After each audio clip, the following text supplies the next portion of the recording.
Motion in two dimension is a very important article from all entrances point of view. One dimension की questions आते हैं, बहुत rarely आते हैं. One dimension से मोस्टली अगर कोई क्वेश्चंस आता है तो ग्राफिकल क्वेश्चंस आते हैं या फिर वर्टिकल मोशन अंडर ग्रेविटी में आते हैं. Motion in two dimension is very important. Starting from IIT JEE to NEET entrance, हर एंट्रांस में मोशन इन टू डायमेंशन अपना एक इम्पोर्टेंट रोल प्ले करता है. तो थोड़ा फंडामेंटल के साथ चलेंगे. Will write one liner concepts. हम लोग इंटीग्रेटेड कोर्स वाले क्लास में इसका डिटेल्स देख चुके हैं. You can see the videos in the name of मेरे चैनल पे पढ़ा है. Motion in two dimension part 1, part 2, part 3, part 4, 4 video वहाँ पर पढ़ा है to explain you why hows. But now we shall consolidate everything here in single line concepts. Motion in two dimension का मतलब हुआ मोशन इन ए प्लेन. इससे पहले जो पढ़ रहे थे it was motion along a straight line.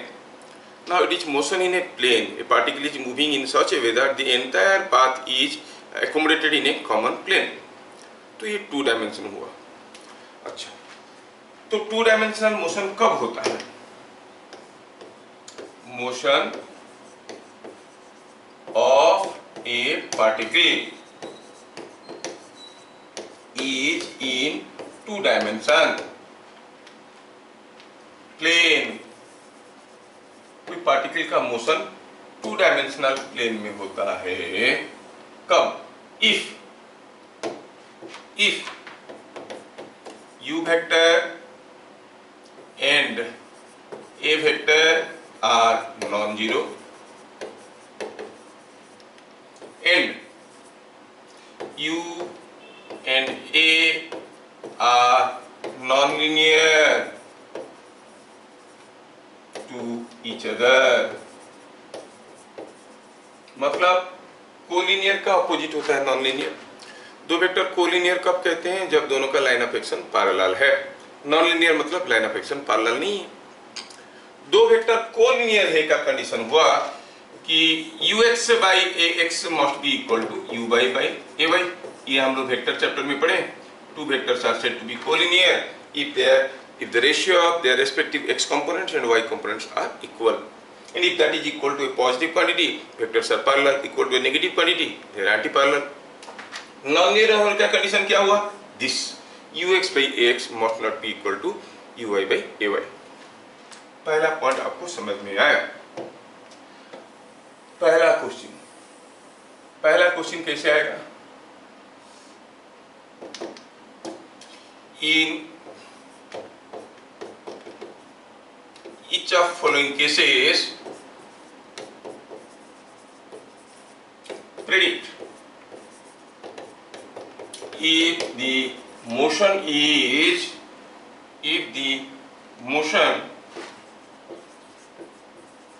is one dimensional or two dimensional. दो चॉइस दिया है. u दिया है 2i के प्लस 3j के. वेक्टर a दिया है i के प्लस j के. ऑप्शन बी में क्या दिया है? ऑप्शन बी में दिया है u is equal to 2i के माइनस 3j के और a दिया हुआ है माइनस 2i के प्लस 3j के. ठीक है, ध्यान से देखिए चीजों को और समझिए और बताइए कि ये दो केस में से कौन सा केस में वन डायमेंशनल मोशन होगा और कौन सा केस में टू डायमेंशनल मोशन होगा. ठीक है, मैं ये चीज को यहाँ पे ले आता हूँ. यस, बताना है कि कौन सा केस में वन डायमेंशनल मोशन होगा और कौन सा केस में टू डायमेंशनल मोशन होगा. आपको ये बताना है. u और a का वैल्यू दिया है. क्या बता सकते हो in the first case motion कैसे होगा? क्या ux by ax is equal to uy by ay है? 2/1 is not equal to 3/1. So ये मोशन कैसा हो जाएगा? Two dimensional motion. यहाँ पर 2 by -2 is -1, -3/3 is also -1. That means ये वन डायमेंशनल मोशन होगा. समझ में आया क्या? कोई पार्टिकल चलना शुरू किया, उसका इनिशियल वेलोसिटी ये था, एक्सीलरेशन ये था, बताओ मोशन वन डायमेंशन होगा कि टू डायमेंशन होगा? तो statement itself it is very clear. पहला पॉइंट देखें। ठीक, हो सकता है कि you are not smart enough to listen everything, understand and simultaneously write, so you can keep one of the things, don't write, understand. लिखने के लिए आपको बाद में आपके सामने वीडियो पड़ा होगा, आप लिख सकते हो, समझने पे ज्यादा ध्यान देना और थोड़ा थोड़ा लिख सकते हो। Point number 2, note point number 2, अगर 2 डायमेंशनल मोशन हुआ, यूनिफॉर्म एक्सीलरेशन मोशन हुआ, तो उसका पाथ कैसे होगा? Uniform acceleration motion in 2 dimension. पहले हम याद कर लें कि हम लोग पढ़े थे यूनिफॉर्म एक्सीलरेशन मोशन किसको कहते हैं। ऑब्वियस है, जिसमें एक्सीलरेशन कांस्टेंट है। एक्सीलरेशन कब कांस्टेंट होता है? When there is a constant rate of change in velocity. No, that is not the criteria to check. क्या था criteria? If a constant force is acting on the body, कोई भी body के ऊपर अगर कांस्टेंट फोर्स आएगा तो उसका एक्सीलरेशन कांस्टेंट होगा। That way it is easy on your part to recognise whether a motion is uniform acceleration type और नॉट। फाइन। अगर ये बात है तो for uniform acceleration motion in 2 dimension, अगर आपको u और a दिया गया है, सपोजिंग हम कहेंगे कि ये हो गई कोई कार्टेशियन प्लेन। सपोज हम कहेंगे कि ये है आपका a, suppose acceleration of the particle is somewhat in this direction and suppose u is in this direction. ये भी हम लोग डिस्कशन किए। हम जानते हैं कि v is equal to u plus at। नहीं, अगर t इज इक्वल टू 0 में, मतलब जब पार्टिकल चलना शुरू करेगा, v क्या था? u, मतलब direction of motion was like this. After a long time के बाद t इतना ज्यादा हो जाएगा कि at will be very large as compared to u। When at is very large as compared to u, you will see कि v is in the direction of a। मतलब शुरू में तो चलेगा in the direction of u, काफी समय के बाद move in the direction of a, क्योंकि टाइम जब ज्यादा हो जाएगा at will be very large as compared to u can be ignored। इसका मतलब इस केस में जब भी कोई पार्टिकल के पास u versus a diagram, u और a का वैल्यू वेक्टोरियली ग्राफिकली दिया गया है, पाथ कैसे होगा? The path will start in the direction of u and finally the particle will move in the direction of a, means parallel to a। और ये जो पाथ फॉलो करेगा पार्टिकल, ये जो पाथ होगा ये होगा पैराबोला, एक पैराबोलिक पाथ होगा। कौन सा केस में? 2 डायमेंशनल मोशन। हर 2 डायमेंशनल मोशन में? नहीं, यूनिफॉर्म एक्सीलरेशन 2 डायमेंशनल मोशन में क्या होगा? पाथ होगा पैराबोला। अगर एक्सीलरेशन कांस्टेंट नहीं है तब भी एक कर्व होगा, लेकिन वो पैराबोला होगा कि क्या होगा हम नहीं बता सकते। समझ में आया? तो यहाँ पे लिखेंगे, हाँ, particle, path of the particle, और particle initially moves, particle initially moves in direction of a u and finally in direction of a following a parabolic path। कैसा रास्ता? Parabolic path. कोई पैराबोलिक पाथ फॉलो करते हुए, following a parabolic path। Just a minute, थोड़ा सा इसको सिकुड़ बिकुड़ के यहाँ रख देते हैं, जगह ले रहा है ज्यादा। यस, चल भैया इधर। हाँ, following A parabolic path.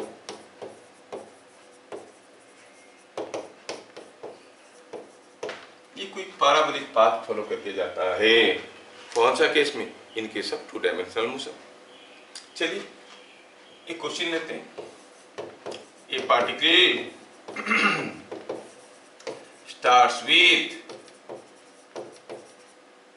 u is equal to 2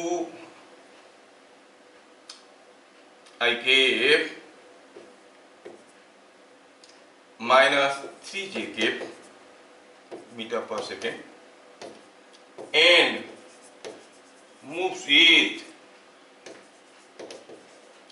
acceleration a is equal to I cap plus j cap metre पर second square, draw the path, ऐसे बोला। पाथ ड्रॉ करना है, पार्टिकल का इनिशियल वेलोसिटी दिया है और एक्सीलरेशन दिया है, ठीक है। ठीक है, जब मैं इसको ड्रॉ करने की कोशिश करूंगा, थोड़ा देखो मैं कैसे ड्रॉ कर रहा हूं। Let me draw it. ये हो गया हमारा वाई एक्सिस और ये हो गया हमारा, सपोज ये हो गया वाई एक्सिस और ये हो गया एक्स एक्सिस।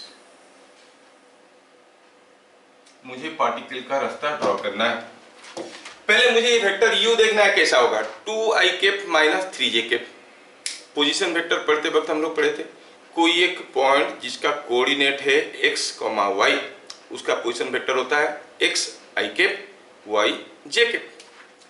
सिमिलरली कोई पॉइंट है जिसका पोजीशन वेक्टर, जिसका कोऑर्डिनेट है 2 माइनस 3, तो उसका पोजीशन वेक्टर क्या होगा, 2i cap minus 3j cap. मतलब u जो हम देख रहे हैं is nothing but the position vector of the point 2, -3। 2, -3 कहाँ होगा भैया, 2 यहाँ पे है, -3 यहाँ पे, तो 2, -3 कुछ यहाँ पे होगा। Let us call this as u। ये वेक्टर कौन है, ये u है। ये कौन सा पॉइंट है, 2, -3, ये बन गया u। a is the position vector of the point 1, 1, i cap plus j cap दिया है। 1, 1, तो यहाँ पे कुछ यहाँ पे आया, ये पॉइंट हुआ 1, 1, तो आप कहोगे यहाँ का पोजीशन वेक्टर को आप a कह सकते हो। This is the position vector of point 1, 1, call it vector a। पूछा है draw the path of the particle. You know the particle starts in the direction of u and finally moves in the direction of a। तो ठीक है, तो u के direction में चलना शुरू करते हैं और फाइनली a के डायरेक्शन में चलेंगे। चलना शुरू किया ऐसे u के डायरेक्शन में और फाइनली गया in the direction of a। This is what is the path. क्या आपको समझ में आ रहा है? हाँ, ज्यादा कुछ ही नहीं करवाएंगे, एक एक क्वेश्चन से आप कंसेप्ट को पकड़ने की कोशिश करना, ठीक है। नंबर 3,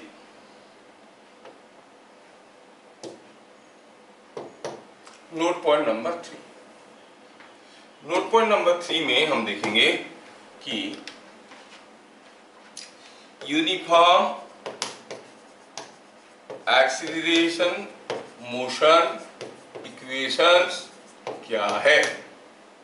जब हम 2 डायमेंशन में लिखना चाहते हैं, ऑब्वियस है, जो जानते हैं वही है, v is equal to u plus at, नहीं, s is equal to ut plus half a t square.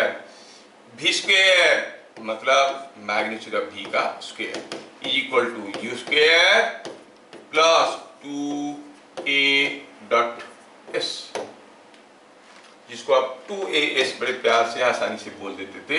a और s दोनों डिस्प्लेसमेंट है, उनका प्रोडक्ट निकालना है, मल्टीप्लाई करना है, तो डॉट करेंगे कि क्रॉस करेंगे। देख रहे हैं कि इधर है v स्क्वायर मतलब स्पीड, स्पीड है तो यहाँ पर डॉट मुझे करना पड़ेगा। So the equation becomes like this. These are the uniform acceleration motion equations, conventional equations, और for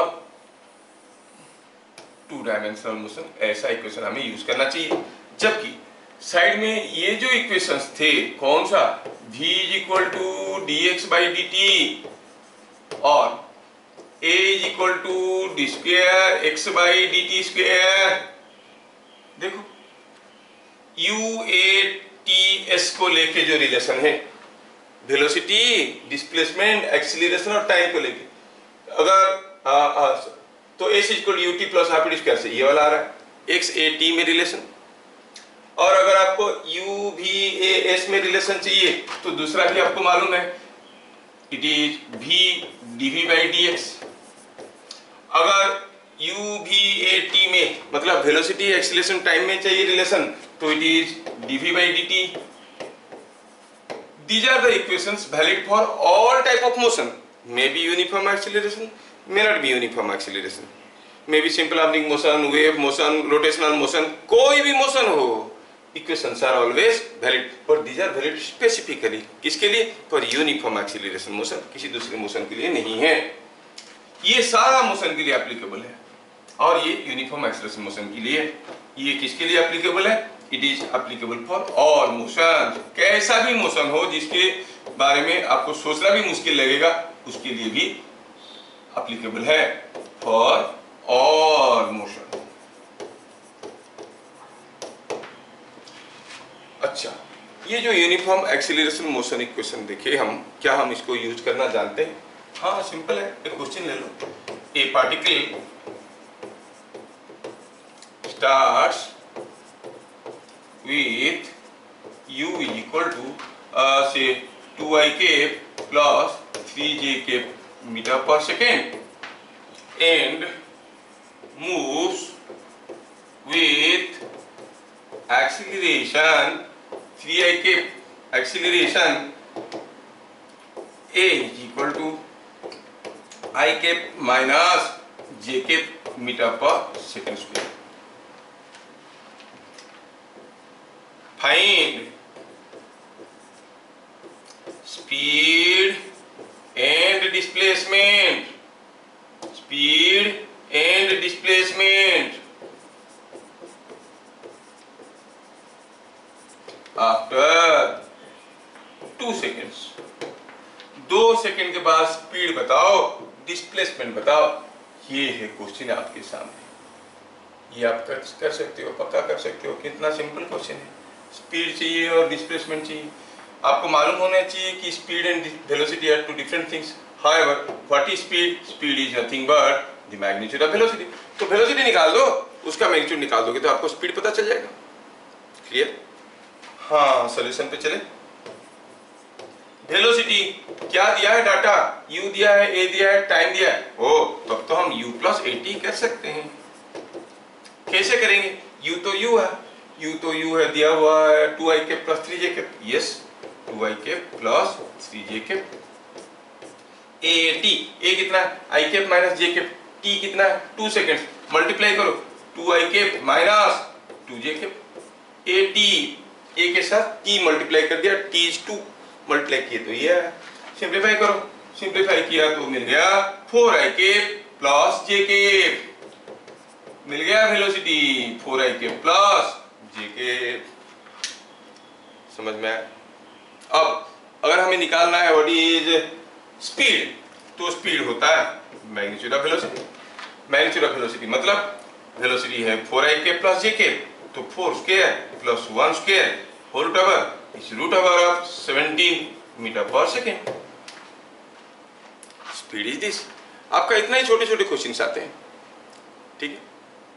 पूछा है डिस्प्लेसमेंट कब? 2 सेकेंड के बाद. क्या फॉर्मूला लगाएंगे? s is equal to ut plus rpt square. Hopefully you can do it. Do it now and tell me the answer. अगर मुझे s निकालना है तो मैं लिख सकता हूँ ut plus half at square. u का वैल्यू लिखो, a का वैल्यू लिखो, यहाँ पर 2 मल्टीप्लाई करो, यहाँ पर 4 मल्टीप्लाई करो, t स्क्वायर है. Whatever it is, add them, you get a simplified version. ठीक है. देख लो हुआ क्या. 6i cap minus 4j cap. 6i cap minus 4j cap. 6i cap minus 4j cap. ठीक है. तो वैल्यू डाले तो कुछ लोग निकाले, उनकी भरोसे बोल रहे. गलत किए होगे तो उनको कोसना. मीटर ई प्लस 4j cap होगा. प्लस 4j cap होगा. मारो उसको पकड़ के. हाँ ठीक. 6i cap plus 4j cap. ऐसा सिंपल. कितना सिंपल है. ठीक है. नोट पॉइंट नंबर 3 भी हम लोग देख लिए. चलो चलते हैं नोट पॉइंट नंबर 4 में.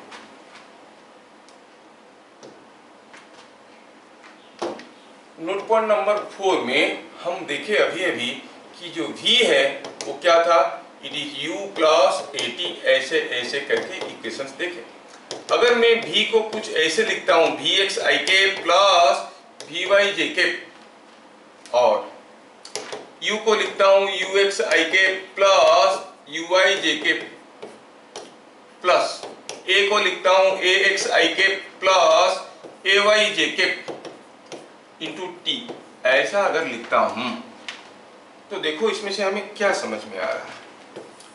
सर समझ में तो कुछ नहीं आ रहा है। नहीं आएगा, थोड़ा देखो, समथिंग इज हिडन इनसाइड। इस चीज को अगर हम थोड़ा सा कॉम्पैक्ट फॉर्म में लाएंगे तो ये आएगा कैसे, U X plus A X into T I के U Y plus A Y into T J के, ऐसे करके आया। तो इसका मतलब V X I cap is this much I cap, V Y J cap is this much J cap. इसका मतलब ये भी हुआ कि V X is U X plus A X into T, V Y is U Y plus A Y into T. Interesting बात यह है कि अगर मैं ए वाई को बदल देता हूं तो वी वाई तो बदलेगा but V X is not going to be affected. समझ में आ रहा है? अच्छा, सिमिलरली अगर ए एक्स को बदल दूंगा वी एक्स तो बदल जाएगा but V Y will not be affected. ठीक है, तो सिमिलरली अगर हम चाहे तो लिख सकते हैं ना, S x is equal to you x T plus half A x T square, S Y is equal to U I T plus half A Y T square. सारा जो रिलेशन जानते हो आप उसको कंपोनेंट फॉर्म में भी लिख सकते हो, है कि नहीं? ऐसा फॉर्म में लिख सकते हो। इससे क्या चीज समझ में आ रहा है कि जो वी एक्स है, यू एक्स है, एस एक्स है, ए एक्स है और U I, V Y, A Y, S Y, ये दोनों आपस में कोई रिलेशन नहीं रखते हैं। ये आपस में रिलेटेड है, ये आपस में रिलेटेड है।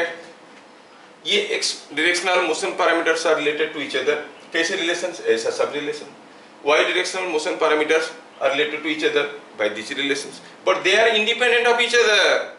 The x direction motion parameters and y direction motion parameters are independent of each other and they are forming two independent set of motion equations. X direction and y direction motion parameters form two independent set of motion equations। ये आपको समझ में आना जरूरी है।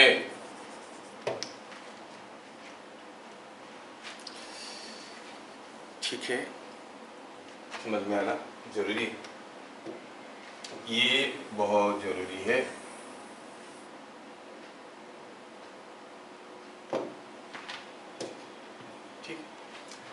तो ये हो गया मेरा नोट पॉइंट नंबर 4, जो बड़ा काम का चीज है और आपको ये चीजें समझ में आना बहुत जरूरी है कि एक्स डायरेक्शनल और वाई डायरेक्शनल मोशन पैरामीटर दो independent set of motion equation बनाते हैं। They are forming two independent set of motion equations. और अगर यूनिफॉर्म एक्सीलरेशन मोशन है तो वो जो वी एक्स है वो यू एक्स ए एक्स के ऊपर डिपेंड कर रहा है और वी वाई जो है यू वाई ए वाई के ऊपर डिपेंड कर रहा है। और नॉन यूनिफॉर्म एक्सीलरेशन मोशन हुआ तो भी आप कह सकते हो कि यहाँ पे अगर मैं कहूँ कि v is ds by dt, if I say v is equal to ds by dt कोई भी मोशन के लिए, क्या ये equation non uniform acceleration motion के लिए एप्लीकेबल है, यूनिफॉर्म के लिए एप्लीकेबल नहीं, सबके लिए एप्लीकेबल है। This motion equations are applicable for all type of motions. Uniform acceleration motion में भी एप्लीकेबल है, नॉन यूनिफॉर्म एक्सीलरेशन मोशन में भी एप्लीकेबल है। लेकिन यूनिफॉर्म एक्सीलरेशन मोशन होने से हमें कैलकुलस थोड़ा खराब लगता है, डर लगता है, देसी चीज नहीं है, तो हम लोग ये तरीके से कर लेते हैं। ठीक है, तो अब क्या हुआ यहाँ पर, अगर हम कहेंगे v equal to dx by dt, इसको भी तो ऐसे लिख सकते हैं ना, vx i के प्लस vy j के, s को लिखो sx i के sy j के, इसको भी तो लिख सकते हो dsx बाई dt i के dsy बाई dt j के, मतलब vx is equal to dsx by dt, vy is equal to dsy by dt। किसी भी हाल में देखो यूनिफॉर्म एक्सीलरेशन मोशन हो या नहीं हो, in case of two dimensional motion, x directional motion parameters are related to each other, y directional motion parameters are related to each other। क्या बात समझ में आ रहा है? yes। तो ये जो कंसेप्ट हमें समझ में आया, चलिए हम इसके ऊपर एक छोटे से क्वेश्चन करते हैं।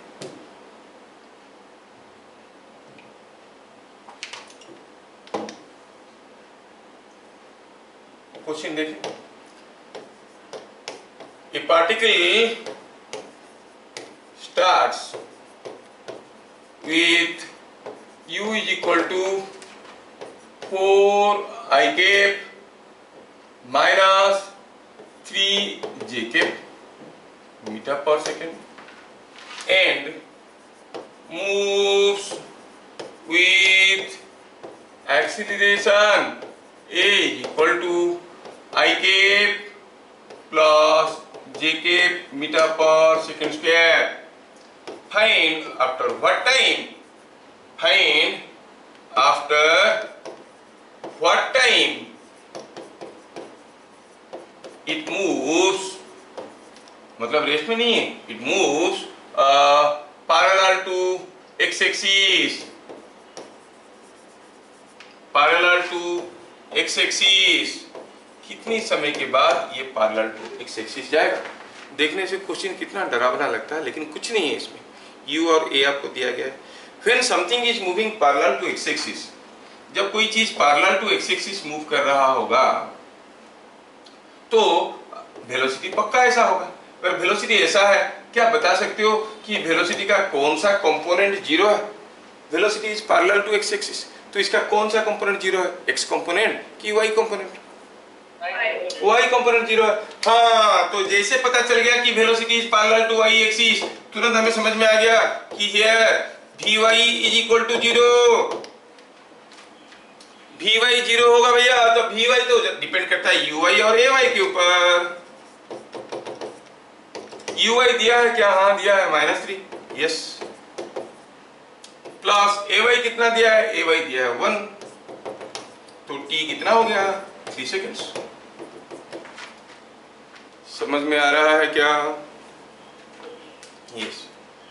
तो हमें ये भी समझ में आ गया कि ये ऐसा होगा। और लगे हाथ और एक तो क्वेश्चन कर लेते हैं, थोड़ा आपको क्लैरिटी मिलेगा। हाँ, तो चले हम लोग क्वेश्चन सॉल्व कर चुके हैं जो पूछा था, लेकिन अगर यहाँ पे हमको पाथ ड्रॉ करने के लिए कहा गया होता तो भी हम कर लेते। नहीं, पाथ ड्रॉ करने के लिए कहा गया होता तो पूछा नहीं है, फिर भी अगर ड्रॉ करने के लिए कहेगा तो हम कर सकते थे। चलिए थोड़ा पाथ को भी ड्रॉ कर लेते हैं कि आपको दिखेगा कम से कम कि कब ये पैरेलल टू x एक्सिस जा रहा है। यहाँ पर u क्या है? It is the position vector of 4 - 3, x coordinate 4, y coordinate -3। ये पॉइंट हो गया 4 - 3, मतलब आपका जो प्यारा सा u है वो कुछ इस डायरेक्शन में। a कैसा है? i cap plus j cap, i cap plus j cap must be some point here. अगर यहाँ पर कोई एक point i cap plus j cap है तो इसका कोऑर्डिनेट होगा 1 1, और आपका एक्सीलरेशन इज लाइक दिस। और आप जानते हो कि ये जो मोशन होगा वो किसके डायरेक्शन में शुरू होगा और किसके डायरेक्शन में खत्म होगा? It will start in the direction of u और a। कौन सा डायरेक्शन में चलेगा? u। और फाइनली कौन से डायरेक्शन में चलेगा? In the direction of a। तो ये जो पार्टिकल है ये u के डायरेक्शन में चलना शुरू किया, और थोड़ी देर के बाद ये a के डायरेक्शन में जा रहा है। तो there is certain point on this path where the acceleration, the velocity is parallel to x axis। देखो यहाँ पर तो उसका वेलोसिटी कैसे था? पैरेलल टू x एक्सिस था। तो यहाँ पे कब पहुंचेगा? जब t equal to 3 second. Are you getting my question? वो पूछ सकते हैं कि बताओ उस समय में उसका स्पीड क्या था? जब velocity parallel to x axis था तब उसका स्पीड क्या था? स्पीड क्या था? सोचो स्पीड क्या होगा जानने के लिए। कौन सा स्पीड है वो? वेलोसिटी तो x डायरेक्शन में, मतलब vx पूछ रहा है। ओ तो vx कैसे निकालेंगे? ux plus ax into T. ux दिया हुआ है, ax मालूम है, t निकाल चुके हो। vx is equal to ux plus ax into T करके हम यहाँ का स्पीड भी पता कर सकते हैं।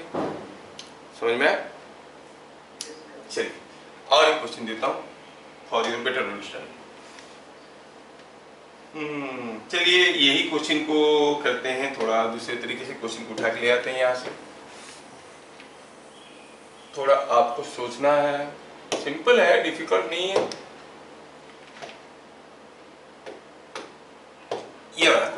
Same question is repeated. क्या पूछा है? Find after what time it cuts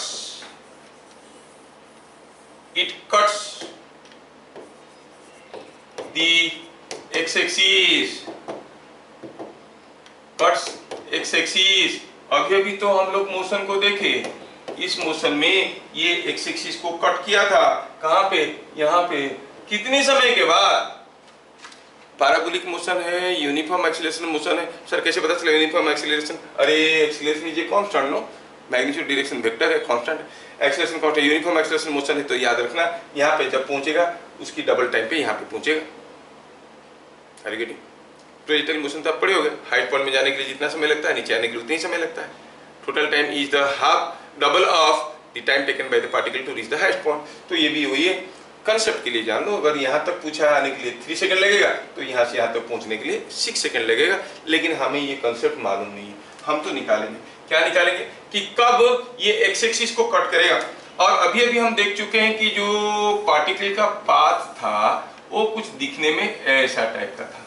जब वो एक्स एक्सिस को कट कर रहा था तब उसका डिस्प्लेसमेंट क्या था? ये दिस वाज द डिस्प्लेसमेंट। क्या बता सकते हो डिस्प्लेसमेंट का कौन सा कंपोनेंट जीरो था? वाई कंपोनेंट जीरो था। So simple, when it cuts X axis sy is zero. लेकिन sy क्या होता है? uit plus half ay t square is equal to zero. एक t कॉमन लेके फेंक दो, गया रह गया ui plus half ay into T is equal to zero. क्या ui मालूम है? हाँ -3। ay मालूम है? हाँ 1 है।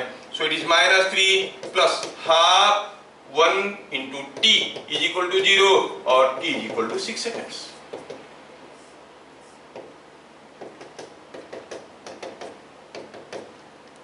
क्या मेरी बात समझ में आ रहा है? जब वो एक्स एक्सिस को कट करेगा तब टाइम हुआ होगा 6 सेकेंड। ठीक है, दूसरा वाला एक क्वेश्चन ले लेते हैं और एक क्वेश्चन लेते हैं।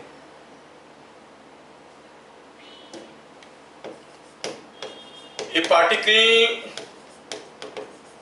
starts from origin and move in such a way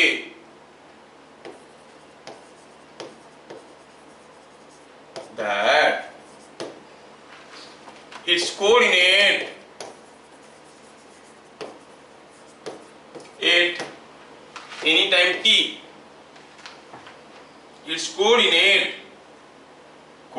xy, its coordinate xy, coordinate क्या है? xy at any time t, at any time t is given by x is equal to 3t square and y is equal to 4t square. Find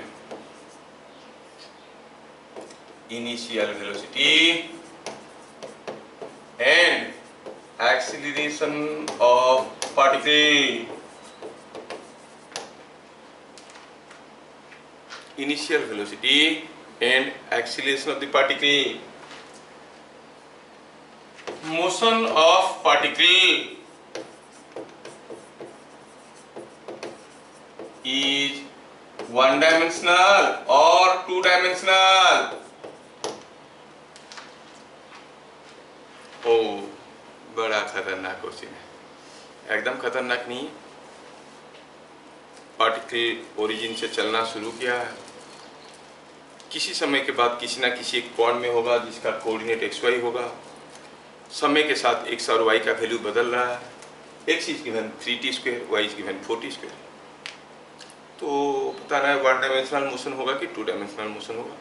दूसरा है कि क्या है initial velocity, what is acceleration. पहले path के बारे में पता कर लेते हैं, बहुत आसान है। पाथ क्या होगा? कोई कर्व या स्ट्रेट लाइन हम उसको इक्वेशन से जानते हैं। अगर पाथ कुछ y equal to mx plus C form में आया, y और x का रिलेशन, तो हम कहेंगे स्ट्रेट लाइन है।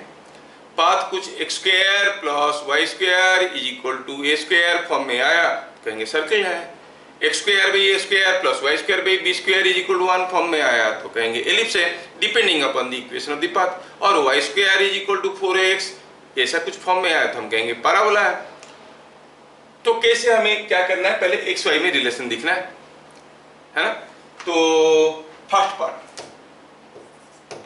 इधर दिया है कि y is equal to 4t square और x is equal to 3t square, relation लाना चाहते हैं। इसका मतलब हम अगर t स्क्वायर की जगह x बाई 3 डाल देते हैं तो y इज इक्वल टू क्या आ गया, 4x by 3 which is of the form of y is equal to mx। तो ये कैसा पाथ हुआ, स्ट्रेट लाइन। तो पाथ इज वन डायमेंशनल। समझ में आया क्या, y और x में रिलेशन आया ऐसे। सो पाथ इज वन डायमेंशनल। ठीक है, it is one dimensional motion. समझ में आए। पूछा है इनिशियल वेलोसिटी। इनिशियल वेलोसिटी पहले हम पता तो करें कि अगर कोई पार्टिकल ओरिजिन से स्टार्ट किया और किस रास्ते में गया हमको कोई मालूम नहीं है, अभी तो हम पता कर चुके हैं स्ट्रेट लाइन है। सपोज किसी टेढ़े मेढ़े रास्ते में भी गया और जब वो पहुंचा कोई पॉइंट में एक्स वाई में, तब उसका डिस्प्लेसमेंट क्या हो गया, यहां से ऐसे, ये हो गया उसका डिस्प्लेसमेंट। और Sx क्या है, Sx is nothing but the x component of displacement। नहीं, Sx is the x component of displacement। अगर ये पॉइंट का कोऑर्डिनेट xy है, Sx is x, Sy is y। नहीं, हमें चलो पता करना है सेकंड पार्ट में Vx क्या है। हम जानते हैं कि it is dsx by dt। Sx क्या है, Sx होता है x जो कि 3t स्क्वायर है, उसका डेरिवेटिव 3t स्क्वायर का डेरिवेटिव हो जाएगा 3 into 2 into T to the power 2 minus 1 it is 60। हाँ, find initial velocity and acceleration of particle.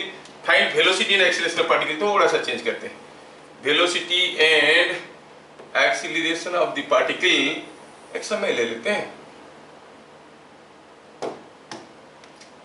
8 velocity and acceleration of particle को एक समय ले लेते हैं। ठीक है, 8 t इक्वल टू 1 सेकेंड। तो Vx हो गया ये। क्या हम Vy पता कर सकते हैं? यस, फॉर्मूला क्या है, dsy by dt। और sy क्या है, sy is the y component of s that is same as y, y is 4t square. तो इसको डिफरेंशिएट करो तो आएगा 4t square, 4 into 2 into T to the power 2 minus 1 is 80। हाँ, तो t सेकेंड के बाद उसका वेलोसिटी क्या है, 6t i कैप, नहीं 60 i cap plus 80 j cap. t equal to 1 second में 8 t equal to 1, 8t is equal to 1। Velocity क्या बन जाएगा, बस t की जगह 1 डालो, t की जगह 1 डालो, 6i cap plus 8j cap. It is 6i cap plus 8j cap. थोड़ा सा जगह बनाते हैं, दूसरे पेज ले जाने में मजा नहीं आता है, ये एक ही पेज में होने से अच्छा लगता है कि नहीं। तो it is coming out to be कितना, 8t equal to 1, 8t is equal to 1। Velocity कितना हो जाएगा, 6i cap plus 8j cap. मतलब स्पीड कितना होगा भैया, ना इनिशियल वेलोसिटी पूछा है, हाँ इनिशियल वेलोसिटी मिल गया। स्पीड पूछेगा तो कहेंगे 6 square plus 8 square whole to 10 metre पर सेकेंड। तो initial speed was this. Acceleration निकालना है, एक्सीलरेशन निकालना है। कैसे निकालेंगे, ax कैसे निकलेगा, dvx by dt, ay dvy by dt है ना। vx क्या है, v का x कंपोनेंट 60। तो क्या आपको ax मिल रहा है, Yes, ax is dvx by dt और vx क्या है? vx is 60।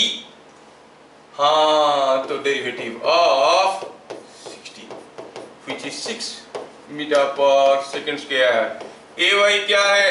dvy by dt क्या है? Derivative of 8t is 8 metre पर सेकंड स्क्वायर। मतलब आफ्टर 1 सेकेंड, कोई भी टाइम के बाद, ये तो टाइम इंडिपेंडेंट हो गया, तो एक्सीलरेशन क्या बन गया? 6ik प्लस 8jk मीटर पर सेकंड स्क्वायर।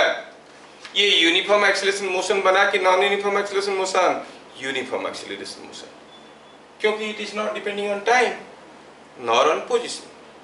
तो आप कहोगे it is uniform acceleration motion in one dimension. Magnitude of acceleration कोई पूछेगा तो ठीक है, हम ये भी निकाल सकते हैं, 6 का स्क्वायर 8 का स्क्वायर होल ओवर 10 मीटर पर सेकंड स्क्वायर, इसका मैग्नीट्यूड। क्या मेरी बात समझ में आ रहा है? हाँ, ठीक है, आगे बढ़ते हैं। टू डायमेंशनल मोशन का कुछ फंडामेंटल्स हम लोग देखें। अब कुछ स्पेशल टू डायमेंशनल मोशन से जो आपके कोर्स में आते हैं प्रोजेक्टाइल मोशन के नाम पे, let us start with that. ठीक है, चलिए देखते हैं टू डायमेंशनल मोशन और प्रोजेक्टाइल मोशन। पहले हम बात करेंगे प्रोजेक्टाइल मोशन का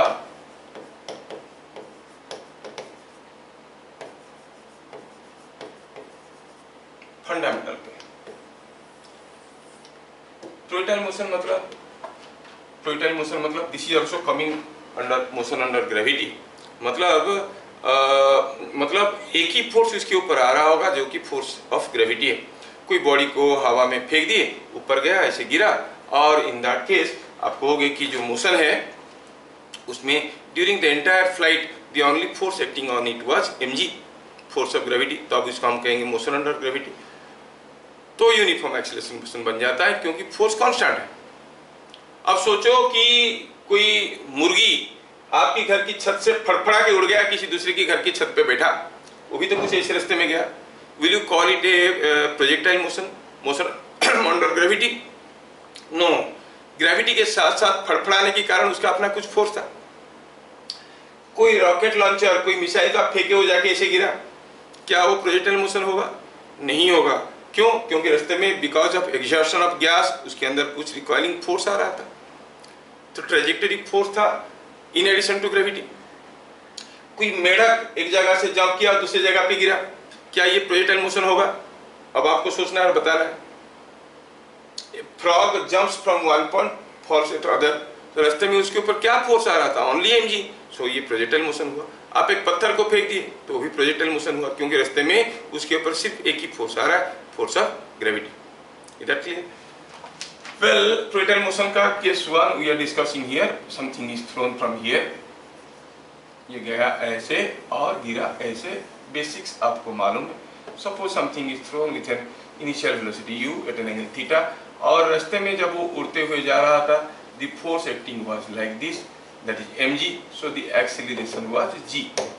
इस मोशन के बारे में बात कर रहे हैं, ground to ground projectile, u और थीटा के बारे में आपको सब कुछ दिख रहा है। और ये मोशन टू डायमेंशनल है। क्यों है? होना ही चाहिए था, क्योंकि u और a दोनों का लाइन ऑफ एक्शन पैरेलल नहीं है, कोलिनियर नहीं है। जब u और a are non linear, the path is a two dimensional path. ये टू डायमेंशनल पाथ भी है, साथ साथ एक्सीलरेशन कांस्टेंट है, तो ये uniform acceleration motion in two dimension हो गया। जैसे हमें पता चला कि uniform acceleration motion in two dimension होगा, तुरंत हमारे दिमाग में आ जाना चाहिए कि vx is equal to ux plus ax into t, vy is equal to uy plus ay into t, ऐसे करके चीजें आ जाना चाहिए। ठीक है, तो you will be able to join the relations. How we start? u दिया है इनिशियल वेलोसिटी,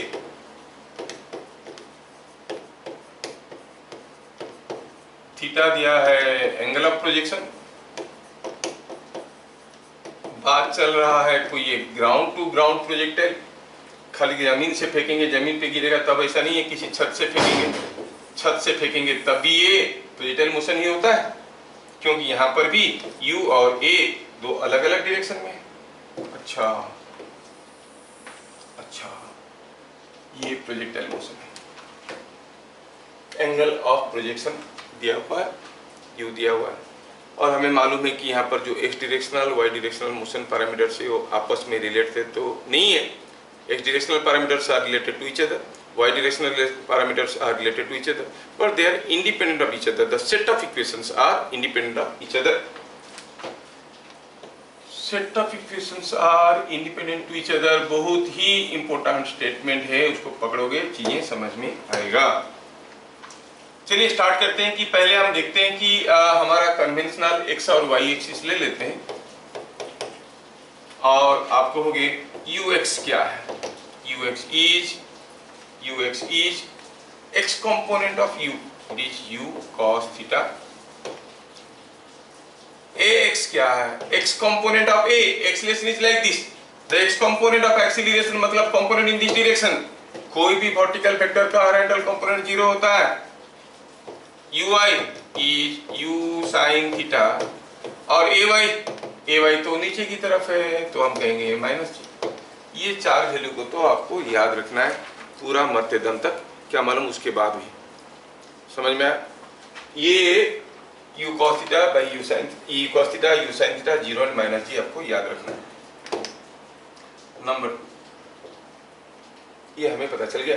आपको मालूम है कि जो टाइम ऑफ फ्लाइट होता है, यहां से फेंके जाके यहां पे गिरेगा, यहां से फेंके यहां पे आके गिरेगा, that is what is called time of flight. Time of flight का मतलब कितने समय के लिए उड़ रहा था। कितनी समय के लिए उड़ रहा था का मतलब हुआ कितनी समय के लिए जमीन से ऊपर था।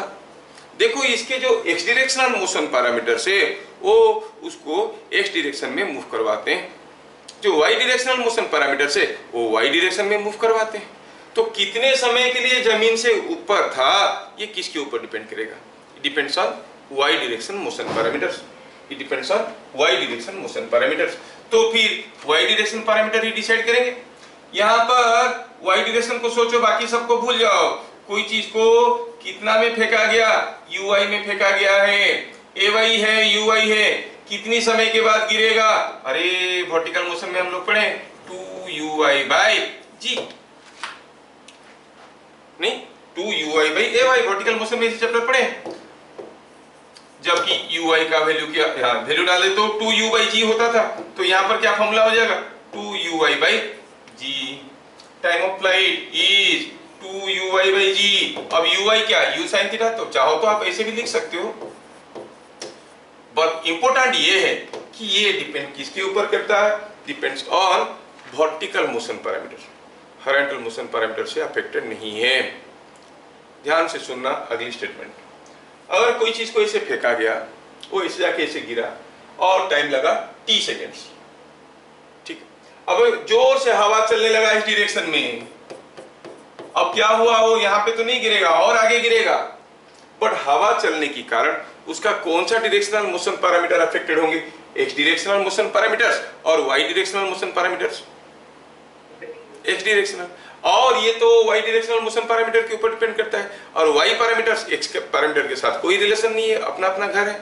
वाई वाला अपना घर में रहते हैं, एक्स वाले अपने घर में रहते हैं, वाई वाले अपने घर में रिलेशन बनाते हैं, वाई एक्स वाले अपने घर में रिलेशन बनाते हैं, और दोनों एक दूसरे के साथ कुछ भी अफेक्टेड नहीं होते हैं, है ना। तो हम कहेंगे कि एक्स डायरेक्शनल मोशन पैरामीटर बदल गया, हो सकता है कि vx बदल गया, हो सकता है कि ax बदल गया, but how does it matter, ये तो डिपेंड करता है y डायरेक्शनल मोशन पैरामीटर के ऊपर। मतलब अगर नॉर्मली फेंकते हैं t सेकंड बाद गिरता है, जोर से हवा चलेगा तब भी गिरेगा t सेकंड के बाद ही, समझ में आ रहा है क्या, तब भी चलेगा और गिरेगा t सेकंड के बाद। मोरओवर सपोज हम कहेंगे यहां से कोई बॉल को फेंके और वो गिरता है t सेकंड के बाद, और सपोज ये आया यहाँ पे कहीं स्मूथ वर्टिकल वॉल था, टकराया, ऐसे गिरा, जब टकराया तब उसके ऊपर कैसे फोर्स आया, ऐसे फोर्स आया। ये जो फोर्स है ये कौन सा मोशन पैरामीटर को अफेक्ट करेगा, एक्स डायरेक्शनल मोशन पैरामीटर और Y directional motion parameter, X directional, तो Y parameters are not affected, time of flight भी वही रहेगा। अगर नहीं वॉल होता, जितने समय के बाद गिरता, टकराने के बावजूद हो सकता है कि उसका स्पीड कम हो गया है, हो सकता है कि उसका स्पीड कम हो गया है, उसके बावजूद it will take the same time to reach ground, क्योंकि क्या हुआ, इसमें कोई वर्टिकल फोर्स नहीं है, there is no change in vertical motion parameters. देख लो, बड़ा इंटरेस्टिंग। स्पीड कम या ज्यादा होगा तो ये किस एंगल में कूदेगा वो भी बदल जाएगा, according it will take same time to reach. समझ में आया? जैसे और भी थोड़ा सोचा, सारा चीज लिखने के लिए समय नहीं है, आपको समझ में आ जाना चाहिए। सपोज हम कहेंगे कि हियर आर टू वॉल्स, दोनों स्मूथ है, वर्टिकल है, यहां से कोई चीज को u0 वेलोसिटी में फेंके थीटा एंगल में, ये जाएगा, टकराएगा टकराएगा टकराएगा टकराएगा और गिरेगा। कितनी समय के बाद? अगर ये स्मूथ और वर्टिकल है तो टाइम तो वही लगेगा, 2u sin theta by g, because by striking to the walls a horizontal force comes into play which doesn't affect the vertical motion parameters, so time of flight depends upon the vertical motion parameters, it remains same, 2u sin theta by g. Not only that, what is the maximum height attained during the flight? Maximum height attained during the flight is h, that is, सोचो कोई चीज को uy velocity में ऊपर फेंके हैं, vertical velocity, अभी कितने ऊपर तक जाएगा? ऑब्वियसली ये भी तो डिपेंड करेगा y डायरेक्शनल मोशन पैरामीटर के ऊपर, है कि नहीं? हाँ, तो y डायरेक्शनल मोशन पैरामीटर के ऊपर डिपेंड करेगा। तो आप कहोगे कि अगर हम कहेंगे कि uy वेलोसिटी में ऊपर की तरफ फेंका गया, कितने ऊपर तक जाएगा? रे कालिया, ये तो आप जानते हो u²/2g वाला फॉर्मूला, तो आप कहोगे it is uy²/2g। Vertical motion में पढ़े, यहां पर क्या हो जाएगा? 2u² sin² theta by 2g। अब इस फॉर्म में याद रखो, या वर्टिकल मोशन वाला फॉर्मूला लेके याद रखो, दोनों ही केस में वही होगा। क्या मेरी बात समझ में आ रहा है? अब यहां पर देख रहे हैं कि कितने ऊपर तक जाएगा, ये भी तो सिर्फ वर्टिकल मोशन पैरामीटर के ऊपर डिपेंड कर रहा है। मतलब हवा चलेगा तब ये दूर पे तो गिरेगा, लेकिन रास्ता कुछ उतनी ही हाइट तक जाएगा। द पाथ और the maximum height attained is going to be the same. अगर जोर से हवा चलने लगा, ये ऐसे ही जाएगा, लेकिन दूर हाइट तो वही रहेगा। Height is not going to change, maximum height attained will remain the same. अगर ये स्मूथ वर्टिकल वाल है, टकराया, टकराते टकराते कितना ऊपर तक गया? यहां तक गया, कितना ऊपर जाएगा? Same 2u² sin² theta by g। Sorry, ये 2 एक तो मिसिंग से बढ़ गया है यहाँ पर, sorry, it is u² sin² theta by 2g। समझ में आ रहा है क्या? मतलब अगर ये वाल के साथ टकराते टकराते चढ़ेगा कुछ ऊपर, कितना ऊपर तक चढ़ सकेगा? u² sin² theta by 2g। क्यों? क्योंकि टकराव होने के कारण उसका वर्टिकल मोशन पैरामीटर्स अफेक्टेड नहीं हो रहे। ये चीज समझना। दूसरी चीज हम देखें कि अगर कोई प्रोजेक्टाइल मोशन में हमें t मालूम है तो हम h पता कर सकते हैं। कैसे? t मालूम है तो uy मालूम है, uy मालूम है तो h मालूम है। h और t एक दूसरे के साथ रिलेटेड है। ये नहीं हो सकता कि t बदल गया लेकिन h से सेम है। No, t being different h cannot be same, h being different t cannot be same। चाहे वो सेम प्रोजेक्टाइल हो या अलग अलग प्रोजेक्टाइल हो। अगर हम कहेंगे दो अलग अलग प्रोजेक्टाइल हैं, ध्यान से देखो, सारा चीज लिखना मुश्किल है। दो अलग अलग प्रोजेक्टाइल हैं, यहां से कोई प्रोजेक्टाइल को फेंका गया ऐसे और यहां से कोई प्रोजेक्टाइल को फेंका गया ऐसे। दोनों प्रोजेक्टाइल अलग अलग है, क्लियरली आपको दिख रहे हैं, बट एक चीज आपको दिखने में आ रहा है कि दोनों का हाइट तो बराबर है, दोनों का u अलग अलग है, दोनों का थीटा अलग अलग है। ये u2 है, ये θ2 है, ये θ1 है और ये u1 है। u अलग है, थीटा अलग है, but height is same. Height बराबर हुआ तो uy दोनों का सेम है, uy दोनों का बराबर हुआ तो t भी दोनों का सेम है। ये जितने समय के बाद गिरेगा, ये उतने ही समय के बाद गिरेगा। बात समझ में आ रहा है क्या? क्योंकि they are related by uy। ये मोशन अलग अलग दिख रहे हैं, u1 u2 θ1 θ2 all are different, but दोनों का हाइट बराबर गया है, मतलब ui must be same for both of them. ये पकड़ में आना बहुत जरूरी है। दोनों के लिए ui बराबर हुआ तो दोनों के लिए टाइम भी तो सेम होगा। मतलब ये दोनों प्रोजेक्टाइल में से किसकी केस में टाइम ऑफ फ्लाइट ज्यादा है? आप कहोगे सेम है। Is that clear? तो ये बात समझ में आना चाहिए। सारा कुछ लिख नहीं सकते, समझा दिए। t और h के बारे में हमें समझ में आ गया। आपको जो लिखना है नोट करके लिख लीजिए। हाँ, तो बात चल रहा था टी और एच की कहानी का। आप कहोगे T1 is equal to T2 H1, दोनों केस में T1 T2 H1 H2 बराबर हुए बिकॉज दे डिपेंड ऑन वो डायरेक्शनल मोशन पैरामीटर्स। रिलेशंस भी याद रखना है, ये T is equal to 2UI by G, H is equal to UI square by 2G। ठीक है। Next comes the horizontal range. It is called the horizontal range. Horizontal range का मतलब क्या है? मतलब ये है कि यहां से हम कोई चीज को फेंक दिए, गया ऐसे, गिरा ऐसे, कितने दूर पे गिरा। अब कितने दूर पे गिरा उसको हम कहेंगे रेंज।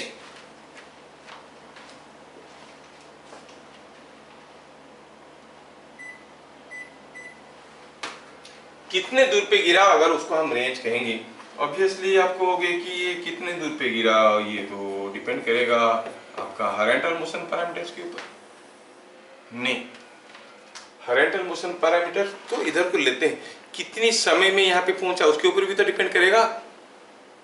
नहीं, हॉरिजॉन्टल मोशन पैरामीटर इसको एक्स डायरेक्शन में लेते हैं, वो बात सही है, लेकिन कितना दूर तक जाएगा वो डिपेंड करता है कितना समय के लिए चला। मतलब the range will depend upon the horizontal motion parameter as well as the time of motion, but time of motion depends upon vertical motion parameters। तो रेंज किसके ऊपर डिपेंड करेगा? Both horizontal and vertical motion parameters. समझ में आया क्या?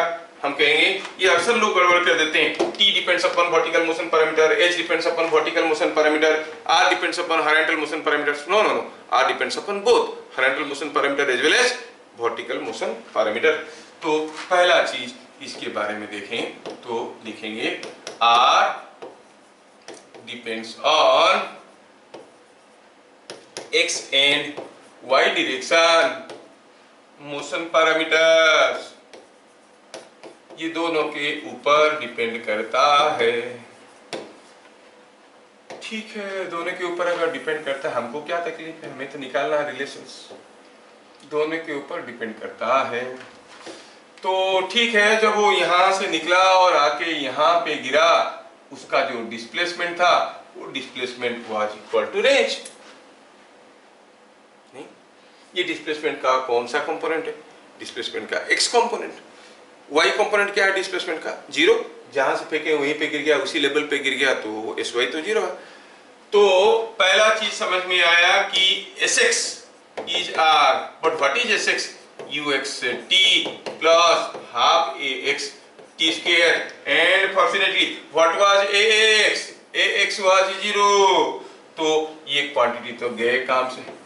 सो r का सबसे इंपॉर्टेंट फॉर्मूला आपको याद रखना है, ux इंटू टी के जगह capital T, the time taken to reach here. और वैसे भी t का फॉर्मूला हमें मालूम है क्या है, it was 2uy by g। तो डालें तो वैल्यू आएगा 2ux uy by g। ux का वैल्यू u cos थीटा है, uy का वैल्यू sin थीटा है। 2 cos theta sin theta is called sin 2 theta, so it can be also written as u square sin 2 theta by g। r के इतने सारे फॉर्मूले समझ में आए हमारे। किसके ऊपर डिपेंड करता है? Both x and y directional motion parameters, ux और uy दोनों के ऊपर डिपेंड करता है।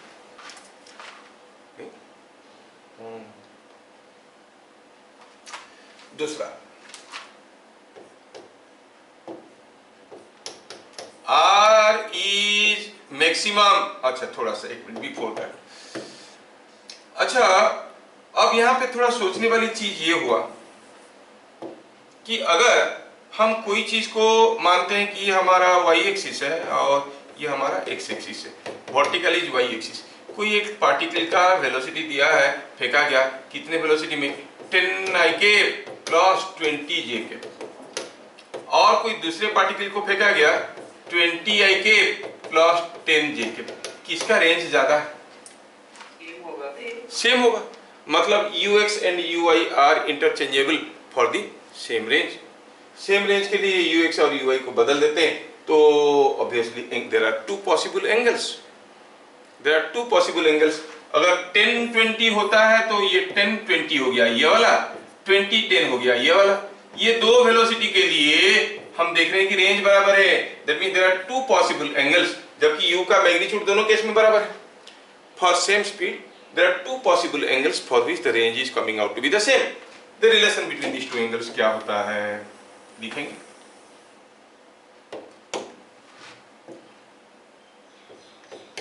When a particle is thrown at angle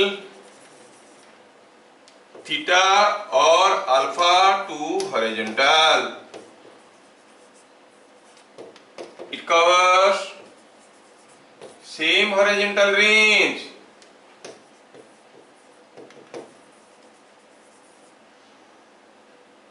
if theta plus alpha is 90 degree. अगर थीटा प्लस अल्फा 90 डिग्री हुआ तो रेंज बराबर होगा। That the relation, that means either you throw it certain angle theta और at an angle 90 minus theta, दोनों ही case में range will be same. बढ़िया, ये भी हमें समझ में आ रहा है। ठीक है, ये समझ में आया। नेक्स्ट पॉइंट रेंज के बारे में।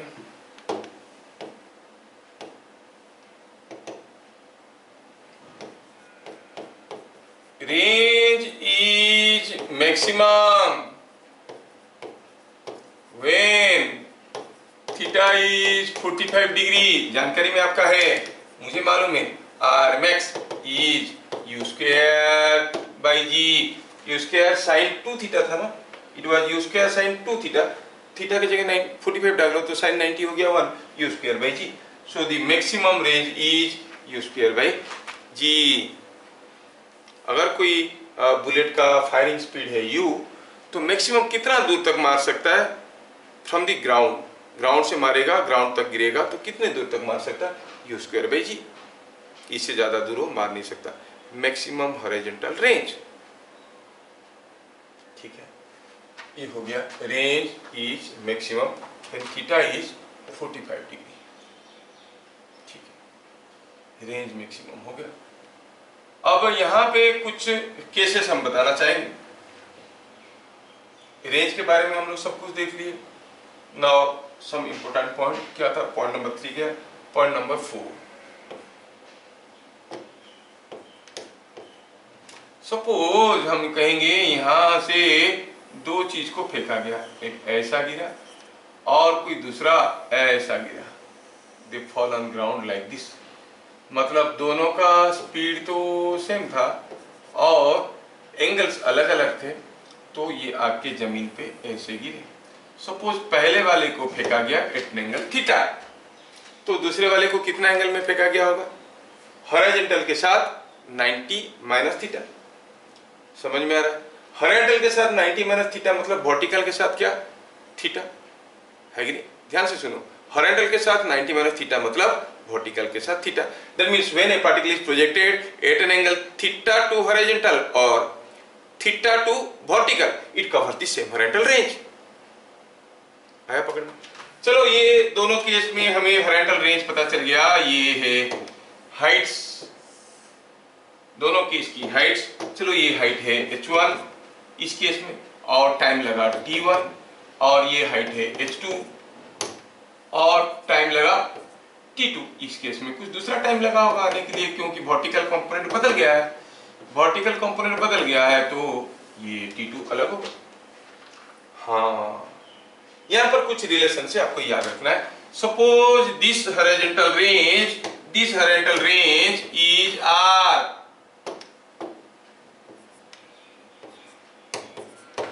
तो आप कहोगे t1 t2 is equal to 2r by G. दूसरा हुआ h1 plus h2 is u square by 2g और r max by 2। H1 plus H2 क्या है, थोड़ा बोल देने से आसान रहेगा आपको। H1 क्या है, U square sine square theta 1 U square sine square theta by G. H2 क्या है, U square sine square 90 minus theta, sine 90 minus theta होता है cos theta, so U square cos square theta by G. गलत बता दिए। H1 क्या हुआ, U square sine square theta by 2g, और H2 क्या हो गया, you square cos square theta by 2g, है कि नहीं। एक थीटा एक 90 माइनस थीटा है, दोनों को जोड़ दो, u square sine square theta by 2g, u square sine square theta by 2g हो गया H1। दूसरा हो गया you square cos square theta by 2g। Sir ये कॉस थीटा कहां से आया, अरे sine 90 minus theta cos theta होता है। दोनों को जोड़ोगे तो क्या होगा, यू स्क्वायर बाई 2g गया common, sign square theta cos square theta, you know उनके आपस में बहुत प्यार है, जब मिलते हैं एक हो जाते हैं तो गया बच गया, पर यू स्क्वायर बाई 2g है ना, तो ये बन गया 2g। बट मैक्सिमम रेंज का क्या फॉर्मूला था, u square by ji, so it is same as R max by 2। और ये यू स्क्वायर बाई 2g है, इसके बारे में भी देखो, अगर इसको हम सीधे ऊपर फेंकते यू स्पीड में तो ये और भी ऊपर जाता, कितने ऊपर जाता, यू स्क्वायर बाई 2g। समझ में आ रहा है क्या। When a gun was fired at two different angles, it covers same horizontal range. The maximum heights attained are 10 meter and 20 meter. If the gun is fired vertically up, to what maximum height it will go? You say it is 10 plus 20, 30 meters. बात समझ में आ रहा है। तो देखो कि ये u square by 2g क्या है, the maximum height to which the gun can fire. समझ में आ रहा है, रिलेशंस को याद रखना है। और वाई हाउ के लिए आपको देखना है वो जो इंटीग्रेटेड कोर्स का वीडियोस पढ़े, ठीक है। फिर आता है हमारा path equation of trajectory. Equation of trajectory क्या होता है, इक्वेशन ऑफ ट्रेजेक्टरी होता है y is equal to x tan theta into 1 minus x by R. मतलब जब कोई एक पार्टिकल को हम फेंके ओरिजिन से और पता चला कि कुछ समय के बाद ऐसे गया, कुछ समय के बाद जब उसका x कोऑर्डिनेट x था, y कोऑर्डिनेट y था, तो xy में क्या रिलेशन था, x tan theta into 1 minus x by R. R क्या है, R is the range, you know, theta is the angle of projection. थोड़ी देर में बताने से अच्छा होता है, बोल दिए तो बोल दिए, लिख दिए, ठीक है। मतलब कोई एक प्रोजेक्टाइल मोशन में जब वो हॉरिजॉन्टली x डिस्टेंस गया होगा, x1 डिस्टेंस गया होगा, तो वर्टिकली कितना ऊपर गया होगा जानने के लिए हमारे पास ये इक्वेशन है। x की जगह x1 डालिए y1 मिल जाएगा, x की जगह x1 डालिए तो y1 मिल जाएगा।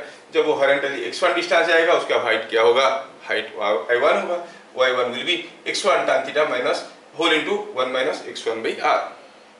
डिराइवेशन वगैरह हम लोग स्किप करेंगे, जनरल रूप में करवाए हैं, आप देख सकते हो वहां पर। क्या मेरी बात समझ में आ रहा है, यस। चलिए ये आपको समझ में आया, हमें ये भी पता चल गया कि द रिलेशन बिटवीन दिस। इसकी एक केस है, उसको भी याद रख लो, नंबर 6। सपोज हम कहेंगे कोई एक पार्टिकल है, ऐसा करके इसे फेंका गया है, यहाँ से फेंका गया है, और चलो मानते हैं कि ये उसका एंगल ऑफ प्रोजेक्शन है थीटा, और ये जो मोशन हुआ ट्रेजेक्टरी उसके ऊपर कोई एक पॉइंट है, मान लो P, A से फेंके B पे गिरा, P इज एनी पॉइंट। अब मैं क्या करता हूँ, ये जो पॉइंट P है उसको A के साथ जोड़ता हूँ और B के साथ भी जोड़ता हूं, और पता चला कि ये एंगल बन गया अल्फा, ये एंगल बन गया beta. P is any point on trajectory, P is any point on trajectory, कोई भी पॉइंट हो, हाईएस्ट पॉइंट हो, इधर हो उधर हो उधर हो, कहीं भी हो, it is any point on trajectory। If it is any point on trajectory, this angle is alpha, this angle is beta, angle of position is theta। Remember, tan theta is equal to tan alpha plus tan beta। The relation between alpha beta and theta is tan theta is equal to tan alpha plus tan beta. Proof is quite simple, आप आसानी से prove कर सकते हो इसको, कोई मुश्किल बात नहीं है। आप चाहो तो यहाँ पे थोड़ा ऐसे करो, ये बीटा को थोड़ा सरका के रखो इधर, और मैं क्या करता हूँ यहाँ पे I take it like this, I take it like this, से ये डिस्टेंस हो गया x, सपोज ये डिस्टेंस x है तो ये डिस्टेंस है r माइनस x, ये डिस्टेंस हो गया r माइनस x, ठीक है। अब मान लो कि ये डिस्टेंस y है, तो आपको मालूम है कि tan alpha is equal to y by X, tan beta is equal to y by r minus x,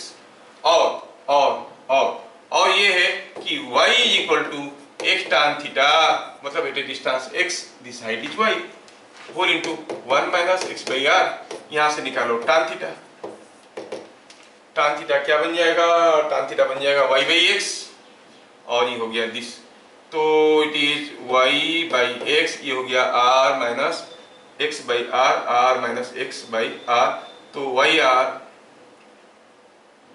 it will be coming out to be yr by r minus x, tan theta हो गया। ये दोनों को जोड़ के देखिए, you will get the same thing, समझ में आ रहा? You can clearly see that tan theta tan alpha plus tan beta करो तो ये थीटा की tan थीटा की बराबर होगा, ये हो गया प्रूफ।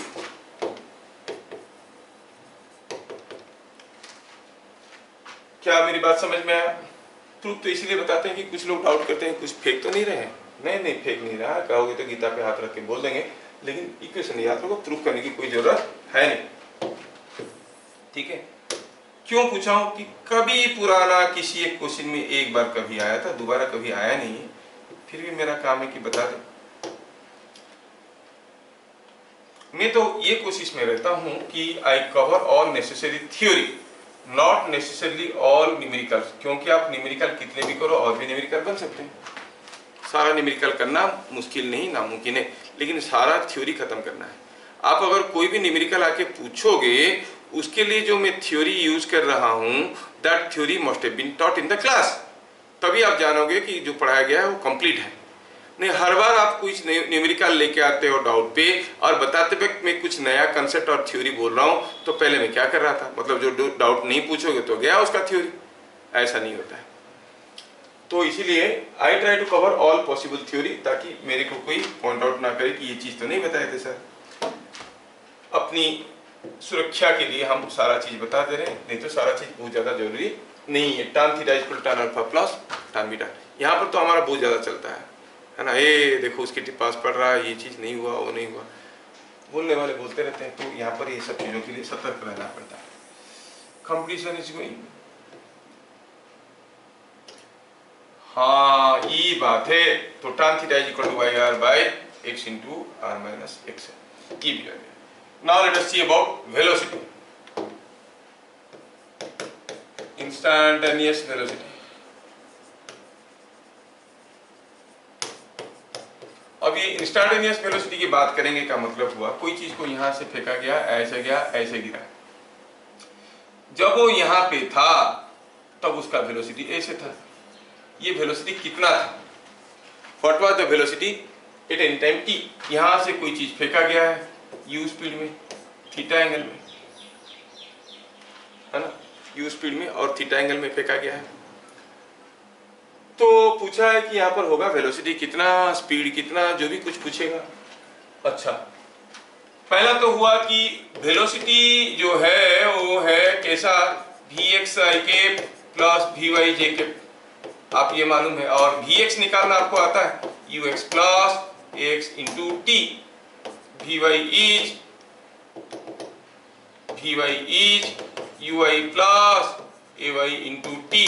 vx vy अगर मालूम है तो हम पता कर सकते हैं व्हाट इज v, है ना। t सेकेंड के बाद वेलोसिटी बताओ, ux मालूम है, u cos थीटा, x मालूम है 0, ui मालूम है u sin थीटा, ay मालूम है माइनस g, t सेकंड बाद, 3 सेकंड के बाद स्पीड क्या था, 3 सेकंड के बाद t की जगह 3 डालो, vx vy मिल गए। अब स्पीड क्या हो जाएगा, vx का स्क्वायर vy का स्क्वायर होल ओवर, टाइम मिल गया। ठीक है, now let us see point number 2। थोड़ा इसको ऐसे लिखेंगे तो बढ़िया रहेगा, सेम चीज लिख रहा हूं, कोई चेंजेस नहीं। आफ्टर t सेकेंड्स ये जो वेलोसिटी है ये ऐसा होगा। बीट नंबर 2, तो जो vx है वो क्या है, ux plus ax into T, और आपका ax तो 0 है, तो क्या हो गया, it is same as vx, sorry vx is same as ux, मतलब horizontal component of velocity remain constant, horizontal component of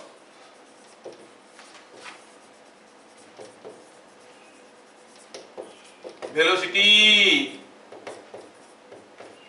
remain constant is constant, मतलब जब वो यहां से था फेंका गया था ऐसे, उसका हॉरिजॉन्टल कंपोनेंट था दिस मच, जब वो यहां पे आया तब उसका हॉरिजॉन्टल कंपोनेंट है ये this much, so this must be equal to this. जब वो यहां पे आया कुछ ऐसे जा रहा होगा, उसका हॉरिजॉन्टल कंपोनेंट दिस मच, ये सारा हॉरिजॉन्टल कंपोनेंट बराबर है कितने हैं, ux के साथ बराबर है, मतलब u cos थीटा है।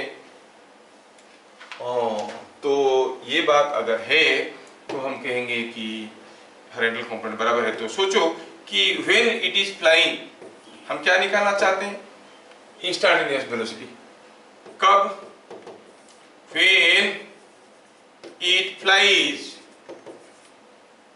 Before that just a minute, horizontal component of velocity is constant. तो आप बताओ हाईएस्ट पॉइंट में जो वेलोसिटी है वो हॉरिजॉन्टल नहीं है क्या, हाँ है, तो वेलोसिटी एट हाईएस्ट पॉइंट कितना है, ux और u cos theta, highest point में वेलोसिटी है u cos थीटा। इधर क्लियर। बीट नंबर 3 में चले, बीट नंबर 3 में when it flies at angle alpha to horizontal, कोई चीज को यहां से फेंका गया, ऐसे गया, ऐसे गिरा, जब वो इधर से जा रहा था तब वो हॉरिजॉन्टल के साथ अल्फा एंगल करके जा रहा था, और दिया क्या गया, दिया ये गया है कि ये जो वेलोसिटी था कितना है पता करना है, शुरू में फेंका गया था u वेलोसिटी में थीटा एंगल में, किसी भी पॉइंट ऑफ मोशन पे आपको मालूम है कि vx is equal to ux है, तो vx कितना है यहाँ पे, v cos अल्फा, ux वो तो सबको मालूम है u cos थीटा, तो v कितना हो गया, u cos theta by cos alpha. So जब वो हॉरिजॉन्टल के साथ अल्फा एंगल करते हुए उड़ते हुए जा रहा होगा तब उसका वेलोसिटी क्या होगा, u cos theta by cos alpha. ठीक है, when it flies perpendicular to initial direction, जब वो इनिशियल डायरेक्शन के साथ परपेंडिकुलर होके जा रहा है, ऐसे फेंका गया, ऐसे गिरा, ध्यान से देखो, फिर it is flying perpendicular to initial direction, मतलब हुआ यूं है कि ये पार्टिकल को हमने तो फेंका इस डायरेक्शन में, ऐसा फेंका है ना, हमने फेंका इस डायरेक्शन में ऐसे, ठीक है, और मान लो कि ये डायरेक्शन कुछ ऐसा है, जब इसके साथ परपेंडिकुलर होके जा रहा था मतलब कुछ ऐसा जा रहा था, जब वो इस डायरेक्शन में जा रहा था तब उसका वेलोसिटी या स्पीड कितना था, शुरू का दिया हुआ है, u and theta are given, पूछा है v कितना होगा, मतलब जब u और v आपस में परपेंडिकुलर है, मतलब u ऐसा है तो v ऐसा है, मतलब u थीटा एंगल कर रहा है, ये 90 माइनस थीटा एंगल कर रहा है हॉरिजॉन्टल के साथ, ux is equal to vx, तो आपको होगी v cos 90 माइनस थीटा। कहां से आ रहा है ये? From the concept of vx is equal to ux, because ux is equal ax is equal to 0। So vx हो गया ये इज इक्वल टू ux, मतलब u cos theta. cos 90 minus theta sin theta, divide करो, v का value मिल गया u cot theta. v is equal to u cot theta. समझ में आया? ठीक है, ठीक है। थोड़ा यहाँ पर थोड़ा सा एक्स्ट्रा चीज बता देते हैं। तो कितनी समय के बाद, after what time this happens, कितनी समय के बाद ये चीज होता है, ये ऐसे जाता है। टाइम निकालने की there are hundreds of methods में एक आसान मेथड ले लेता हूं। देखो यहां पे u कुछ ऐसा है थीटा एंगल में, एक्सीलरेशन कुछ ऐसा है, और v कैसा है, v कुछ ऐसा है, जो कि u को परपेंडिकुलर है। मतलब है कि ये 90 माइनस थीटा है, नहीं? और हम जानते हैं कि v equal to u plus 80, and I recall the triangle law, u plus 80 equal to v, मतलब u vector plus 80 vector must be equal to v vector. कोशिश किया जाए थोड़ा, u वेक्टर, ये हो गया vector u, 80 vector, t is a positive scalar quantity, a अगर ऐसा है तो 80 भी तो ऐसे ही होगा, 80 वेक्टर कुछ ऐसा हुआ, ये 80 वेक्टर, दोनों को जोड़ो तो मिलेगा v, मतलब v कैसा है, v कुछ ऐसा है। हाँ, ये बन गया v, सिंपल है। और ये एंगल कितना है? थीटा, और ये दोनों आपस में परपेंडिकुलर है, तो ये एंगल है 90 माइनस थीटा, नहीं पूरा एंगल 90, और ये एंगल 90 माइनस थीटा है, ये एंगल थीटा है। अब देखो तो ये ट्रायंगल में u by v is equal to tan theta, और v by u is equal to cot theta, v is equal to u cot theta, सीधा सीधा यहाँ से भी मिल रहा है। और इसका अगर मैग्नीट्यूड ट्रायंगल हम ड्रॉ करेंगे तो मैग्नीट्यूड ट्रायंगल में मिलेगा कैसा, ये मिलेगा ऐसे, ये हो गया u का मैग्नीट्यूड, ये हो गया v का मैग्नीट्यूड, और ये हो गया 80 का मैग्नीट्यूड, और ये एंगल हो गया थीटा। 80 मतलब gt, ये v है, ये u है। हाँ, तो बताओ साइन थीटा क्या है? Look here and tell me what is sine theta? p by h, sine theta is p by h, u by gt। तो कितनी समय के बाद होगा? u by g sine theta. तो कितनी समय के बाद v u को परपेंडिकुलर हो जाएगा? After a time u by g sine theta. कितनी समय के बाद v u को परपेंडिकुलर हो जाएगा can be understood as u by g sine theta. आपको आंसर याद रखना है।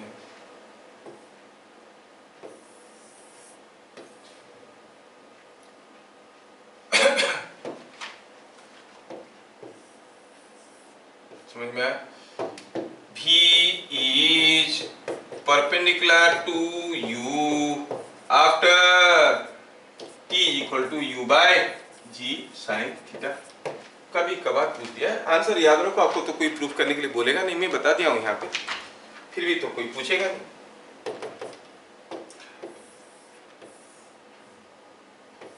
क्या वेलोसिटी के बारे में ठीक ठाक कहानी चल रहा है हमारा? कौन सा पॉइंट देखे? Point number 4। Let us see point number 5, bit number 5।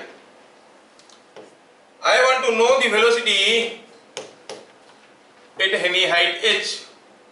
यहां से फेंका गया कोई चीज को, ऐसे गया, ऐसे गिरा। जब वो यहां से कुछ h1 हाइट पे था, या फिर इसी लेवल से कुछ h2 हाइट में है, तो इस पॉइंट को A कहो, इस पॉइंट को B कहो।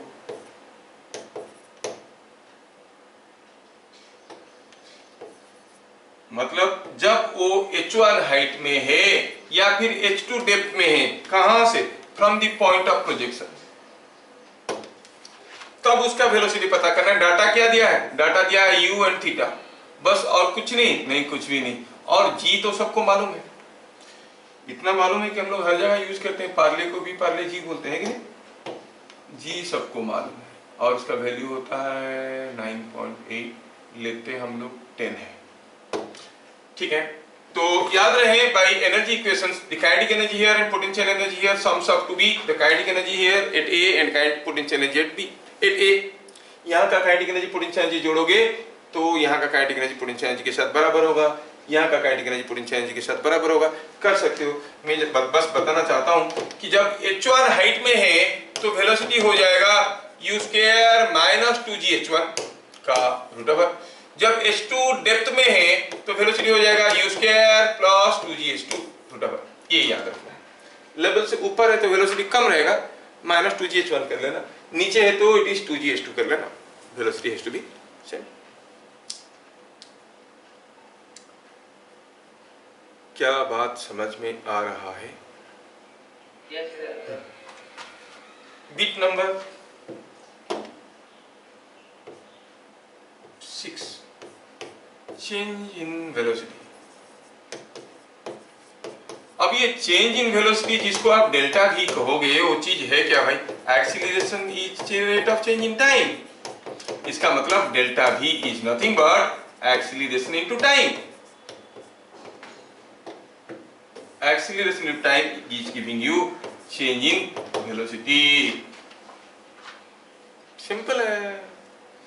सपोज कोई पूछेगा नीचे से O to A तक का चेंज इन वेलोसिटी, मान लो कि कोई पूछेगा ये यहाँ पर वेलोसिटी u था, यहाँ पर वेलोसिटी v था, है ना? तो पूछा है बताओ A ये B। हाँ, just for sake of example, find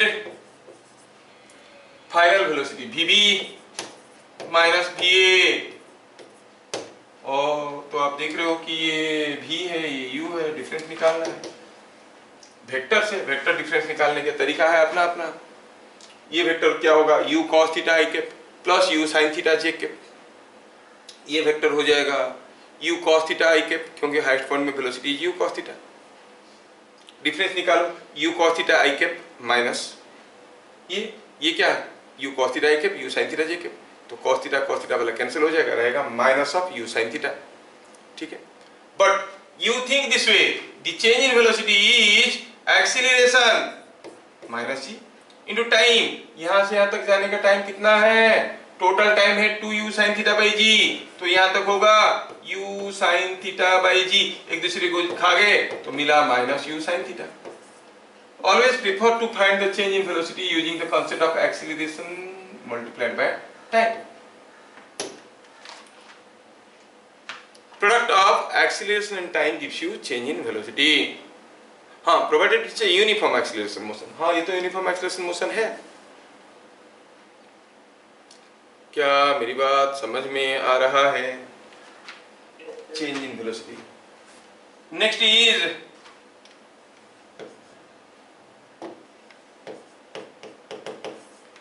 average velocity at same horizontal level। मतलब यहां से फेंका गया यहां तक, इस पॉइंट से इस पॉइंट के बीच में, A से B के बीच में या C से D के बीच में एवरेज वेलोसिटी पता करना है। तो देखो यहाँ पर जो एवरेज वेलोसिटी है वो क्या होगा? C to D का average velocity. Average velocity between C and D is nothing but the total displacement by total time. और आप जानते हो कि जो डिस्प्लेसमेंट है वो क्या है?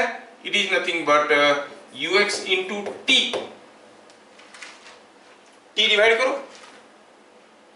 Displacement is r, time is t, तो एवरेज वेलोसिटी क्या हो जाएगा? Is equal to r by T. क्या हो गया? ux। तो कोई भी सेम होरिजेंटल लेवल में यहां से यहां तक का एवरेज वेलोसिटी ux है, यहां से यहां तक का एवरेज वेलोसिटी भी ux है, क्योंकि ux तो हर जगह कांस्टेंट है। So between any two same horizontal levels, you say average velocity is ux only. The same is the horizontal component of velocity. वैसे पूछेंगे किसी एक छत से कोई चीज को ऐसे फेंका गया, वो ऐसे गिरा, by the time it reaches back to the roof level again, what was the average velocity? मतलब ये समय का average velocity क्या, जितने में फेंका गया था उसका cos थीटा कंपोनेंट निकालो. Is that clear? So average velocity is same as ux, और फैला के लिखे तो u cos theta. देखो horizontal component of velocity is u cos theta, which is constant throughout the motion. Velocity at the highest point is also u cos theta. The overall average velocity is also u cos theta. समझ में आया? ठीक है, तो हमें ढेर सारी चीजें मिल गए. Now let us see another typical case when something is thrown horizontally from a roof. horizontally from a roof फेंका गया है तो क्या होता है. ये चलो इसको केस 2 मानते हैं, इसको केस 2 मानते हैं. कोई चीज को रूप से फेंका गया है और ये हॉरिजॉन्टली फेंका गया है, तो ऑब्वियसली ऐसे आएगा, इधर कहीं गिरेगा. अगर वो ऐसे आके गिरेगा तो हम कहेंगे कि ये हुआ उसका height from which it was falling, and this was the horizontal range.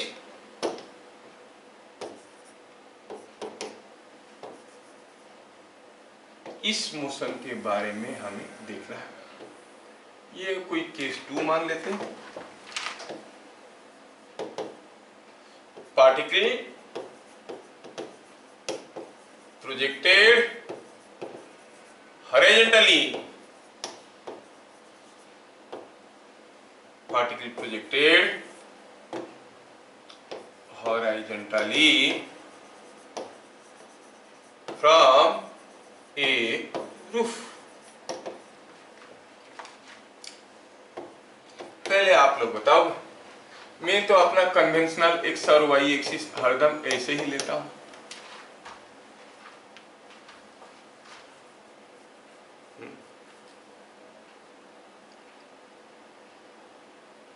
X axis और वाई एक्सिस ऐसे ही लेते हैं. अच्छा, तो अगर ऐसे लेते हैं तो क्या बता सकते हो ux क्या है?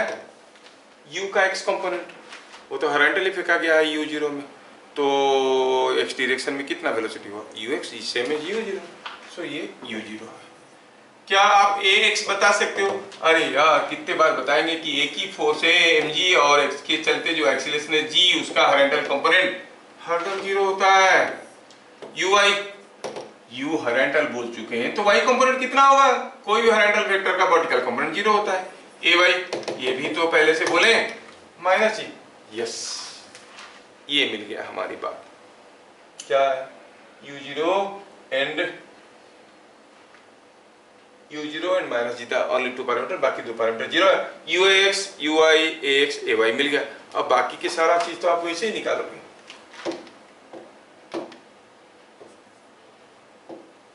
बताओ कि टाइम ऑफ फ्लाइट, और ये h हाइट से गिर रहा है. टाइम ऑफ फ्लाइट t, यहां से यहां तक गिरने के लिए कितना समय लगेगा? वो डिपेंड करता है किसके ऊपर? डिपेंड करता है किसके ऊपर? डिपेंड करता है ऑन वर्टिकल मोशन, कितने हाइट से गिर रहा है इसके ऊपर. क्योंकि उसका जो वर्टिकल पैरामीटर से हुई तो उसको नीचे लाएंगे, हॉरिजॉन्टल तो दूर फेंकेगा उसको. कितनी समय लगेगा नीचे आने के लिए? वो uy, ay ये सब के ऊपर डिपेंड करता है. sy ये सब के ऊपर डिपेंड करता है. sy वो क्या है? Oh that is the y component of displacement. जब वो यहां से फेंका गया, यहां पे आके गिरा, तो उसका डिस्प्लेसमेंट का y कंपोनेंट, तो आप क्या कहोगे? डिस्प्लेसमेंट का y कंपोनेंट नीचे की तरफ h है, it is downwards h, downward तो opposite to y axis, we call it minus h. नहीं? अब टाइम ऑफ फ्लाइट निकालना है, कैसे निकालेंगे? u make use of the equation sy is equal to uyt plus half ayt square, और इसमें से हमें मालूम है कि ay क्या है मालूम है, uy मालूम है, sy मालूम है, t नहीं निकाल सकते? यस, कोई भी निकाल सकता है. निकालेंगे तो t का वैल्यू आएगा √2h/g. ध्यान रहे कि you should go conceptually, don't call remember only the theory. हाँ, कब नीचे गिरेगा? हाँ, root over of 2h/g। Suppose I change the case, मैं कहूं कि यहाँ पे कोई एक वाल है, कैसा है? एक वाल है, कहाँ पे? यहाँ पे कोई एक वाल था। कब वाल को टकराएगा? That will not depend upon the y directional motion parameters। कब वो यहाँ पे पहुंचेगा तब टकराएगा। मान लो कि ये वाल यहाँ से कुछ something like this wall is something like here from at a distance d। Suppose ये d डिस्टेंस में है, ये अगर d डिस्टेंस में है ये वाल, तो कितनी समय के बाद टकराएंगे? तो देखेंगे कि जब ये टकराएगा तब उसका डिस्प्लेसमेंट का y कंपोनेंट तो मालूम नहीं है, लेकिन x कंपोनेंट मालूम है, वो d है। sx is d, ux is u0, ax is 0। You can find the time which is d/u0। कितना समय के बाद टकराएगा? d/u0। समझ में आ रहा है क्या? ये बात है। तो देखना है कि कांस्टेंट क्या दिया है, जबरदस्ती रट्टा मार के मत चले जाना, फंस जाओगे कभी कभार। तो अगर कोई पूछेगा वाल के साथ कब टकराएगा, तो आप कहोगे d/u0। अब इंटरेस्टिंगली ये जो कन्वेंशनल फॉर्मूला है उसको थोड़ा देख लेते हैं, क्योंकि इसके ऊपर भी क्वेश्चन ज्यादा आता है। कभी बाई चांस घुमा फिरा के पूछेगा तो इसे पूछ लेगा इधर उधर। ये जो t है रूट ओवर ऑफ 2h/g, ये तो डिपेंड नहीं किया u0 के ऊपर, नहीं, ये u0 के ऊपर डिपेंड नहीं किया। मतलब इसको 2 मीटर पर सेकेंड में फेंको या 20 में फेंको या 200 में फेंको, as long as it is motion under gravity means all other external forces are ignored, only gravity force is there. तो time of flight will be same root over of 2h/g। It is independent of u0। ये चीज आपको समझ में आना चाहिए। जब ये चीज आपको समझ में आया तो आपको ये भी समझ में आना चाहिए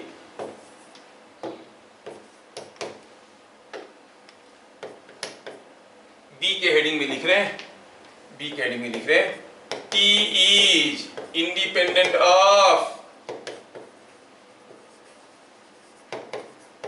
u0। u0 मतलब हॉरिजॉन्टल वेलोसिटी। कंडीशन क्या है? u0 क्या है? Initial horizontal velocity. दूसरा चीज हुआ t अगर इंडिपेंडेंट ऑफ u0 हुआ तो मान लो कि किसी एक छत से हम दो चीज फेंकते हैं, इसको भी फेंक दिए थोड़े जोर से, इसको फेंक दिए थोड़ा सा धीरे से। मान लो कि u1 में इसको फेंके, u2 में इसको फेंके, ये धीरे से आया इधर गिरा।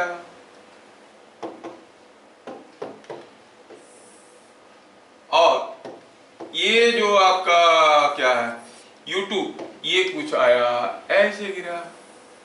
मतलब B को गिरने के लिए जितना समय लगेगा A को गिरने के लिए उतने ही समय लगेगा। मतलब जब B यहां पे पहुंचेगा तब A भी यहां पे पहुंचेगा। मतलब B और A हरदम हॉरिजॉन्टल लेवल में रहते हैं। जब A यहां पे होगा तो B भी यहां पे ही होगा, क्योंकि दोनों एक साथ नीचे आ रहे हैं।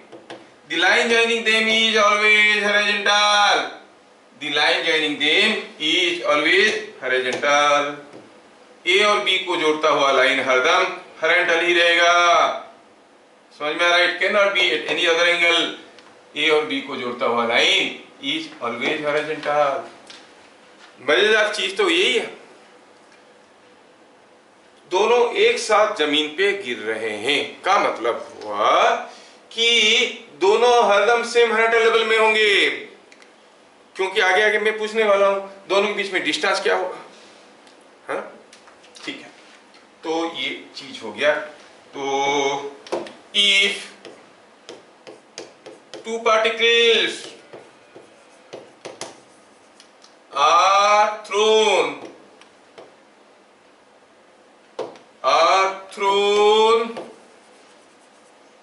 horizontally from a roof, the line joining them,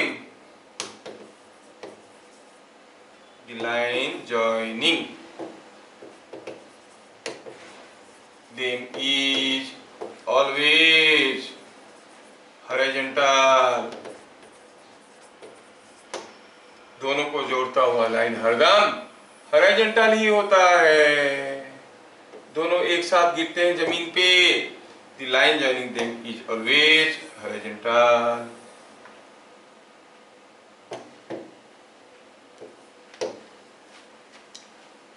अब हम बात कर रहे थे टाइम ऑफ मोशन का और ये सारे कंक्लूजन मिले और हम देखें कि वर्टिकल मोशन पैरामीटर के ऊपर डिपेंड करता है। मतलब रास्ते में अगर किसी एक वॉल के साथ टकराया गया, रास्ते में ये किसी एक वॉल के साथ टकरा गया, ये है वो वॉल जिसके साथ कोई बॉडी टकरा गया। मैं थोड़ा फिगर में बना देता हूँ। यहाँ पे यहाँ से कोई चीज को फेंका गया है, something is thrown from here, और ये रास्ते में ऐसे आके ऐसे गिर रहा था, रास्ते में किसी वॉल के साथ टकरा गया, इस वॉल के साथ टकरा गया। Smooth vertical wall, smooth vertical wall है जो कि यहां से कितने दूर पे था? It was at a distance D. मान लो कि यहां से डिस्टेंस कितना था? यहां से डिस्टेंस था डी, डी डिस्टेंस में था, ये डी डिस्टेंस में था। अब ये जो टकरा गया रुकेगा तो नहीं, गिरेगा। क्वेश्चन है कि कितने समय के बाद टकराएगा और कितने समय के बाद जमीन पे गिरेगा। कितनी समय के बाद टकराएगा, कितनी समय के बाद जमीन पे गिरेगा। टकराएगा तब जब उसके पास जाएगा। जब उसके पास जाएगा क्या क्या मोशन पैरामीटर मालूम है? हाँ, यहां से यहां तक का हो गया है डिस्प्लेसमेंट। क्या डिस्प्लेसमेंट का कोई एक्स वाई पैरामीटर मालूम है? वाई पैरामीटर कितना नीचे गया है? हाँ मालूम नहीं। एक्स पैरामीटर यस, इसका एक्स कंपोनेंट तो डी के बराबर है कि नहीं? ये एग्जांपल के तौर पे देखो, find after what time ball strikes wall and falls on ground. ये जमीन के ऊपर कब गिरेगा, टकराएगा कब? कब जमीन के ऊपर गिरेगा, कब टकराएगा, कब टकराएगा? थोड़ा ध्यान से देखो तो आपकी समझ के लिए मैं इसको थोड़ा मैं दूसरे पेज पे ले लेता हूँ। बहुत ज्यादा कंजूसी हो रहा है तो हो सकता है बच्चों को तकलीफ होगा। यस,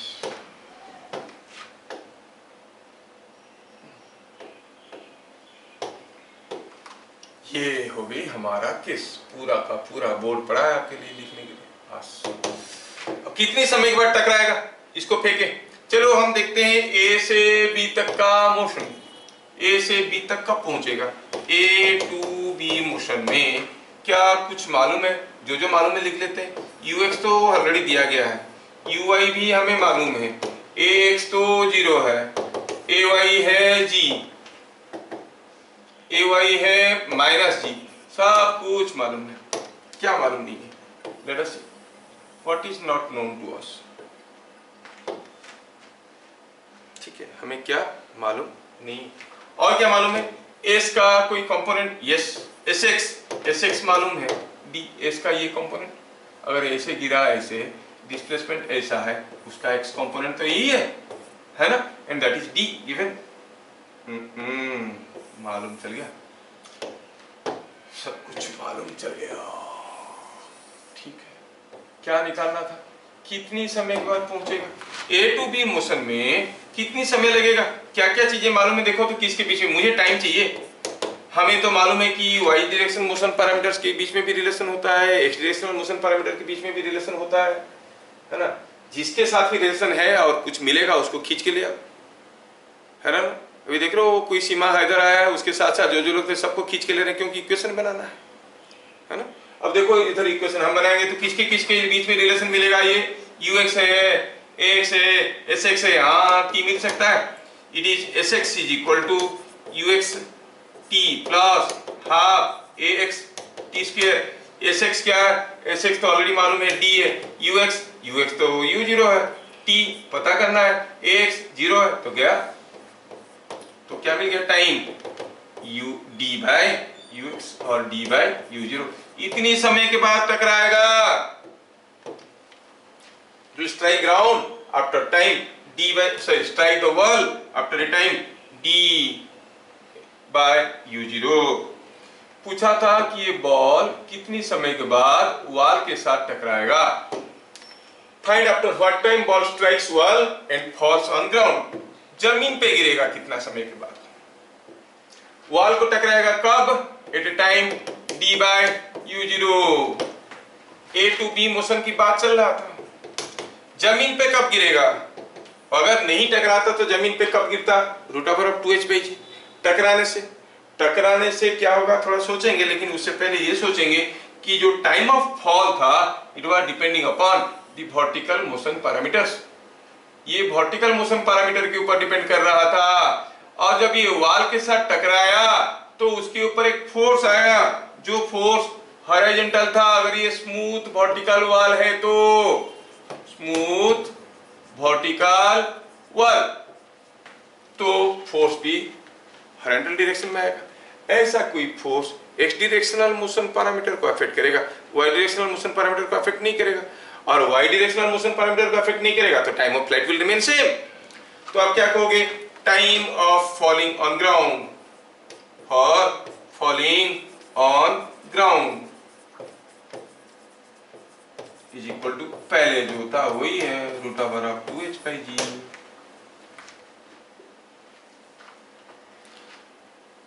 कुछ लोग तो पूरा थक गए हैं कि क्या कितना दूर जाएगा गाड़ी, समझ में नहीं आ रहा है। अरे भाई सर,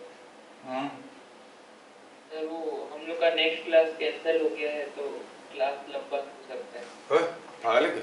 इतने में लोगों का धुआं निकल गया, देख रहा है। एक बार ये चीज पल्लवी को पूछ के देखो क्या बोल रही हो, दौड़ा के मारे की तरफ। इतने में उसका हालत खराब है, लंबा करेगा class.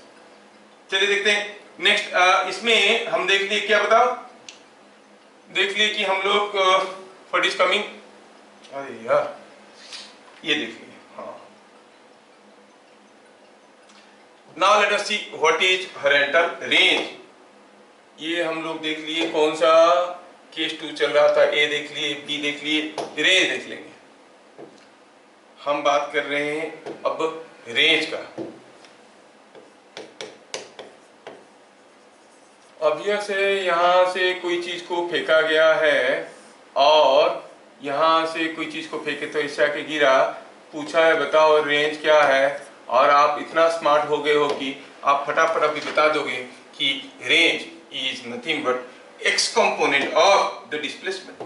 It is the x component of displacement. ये अगर displacement है तो उसका x component है, तो आप कहोगे sx is ux t plus half ax t square, और ax 0 होने के कारण it is same as ux into t। sx तो r है, ux तो u0 है, t तो root over of 2h by g है। है कि नहीं? यस, रेंज भी पता चल गया। अच्छा, now when it is flying, जब ये ए से जा रहा है, when it is flying eight an angle से अल्फा, शुरू में फेंका गया था u0 में। When it flies at angle alpha to horizontal, आप कहोगे v cos alpha is equal to u0, और v is u0 by cos alpha। Why? Because x is 0। Horizontal कोई एक्सीलरेशन नहीं है तो horizontal velocity remains constant. Horizontal velocity हरदम will be constant, क्योंकि horizontal direction में कोई एक्सीलरेशन नहीं है, चेंज इन वेलोसिटी नहीं होगा। तो जब वो अल्फा एंगल करके जा रहा है will be u0 by cos alpha. और अगर आपको पूछा गया कि बताओ जब वो आके यहाँ पे क्या वेलोसिटी में पहुंचेगा, तो हम थोड़ी देर पहले बताए थे नीचे आने से होता है u² प्लस 2gh, ऊपर जाने से होता है u² माइनस 2gh। यहाँ पर क्या वेलोसिटी होगा? अगर ये हाइट h है तो ये u² प्लस 2gh है ना? ठीक है।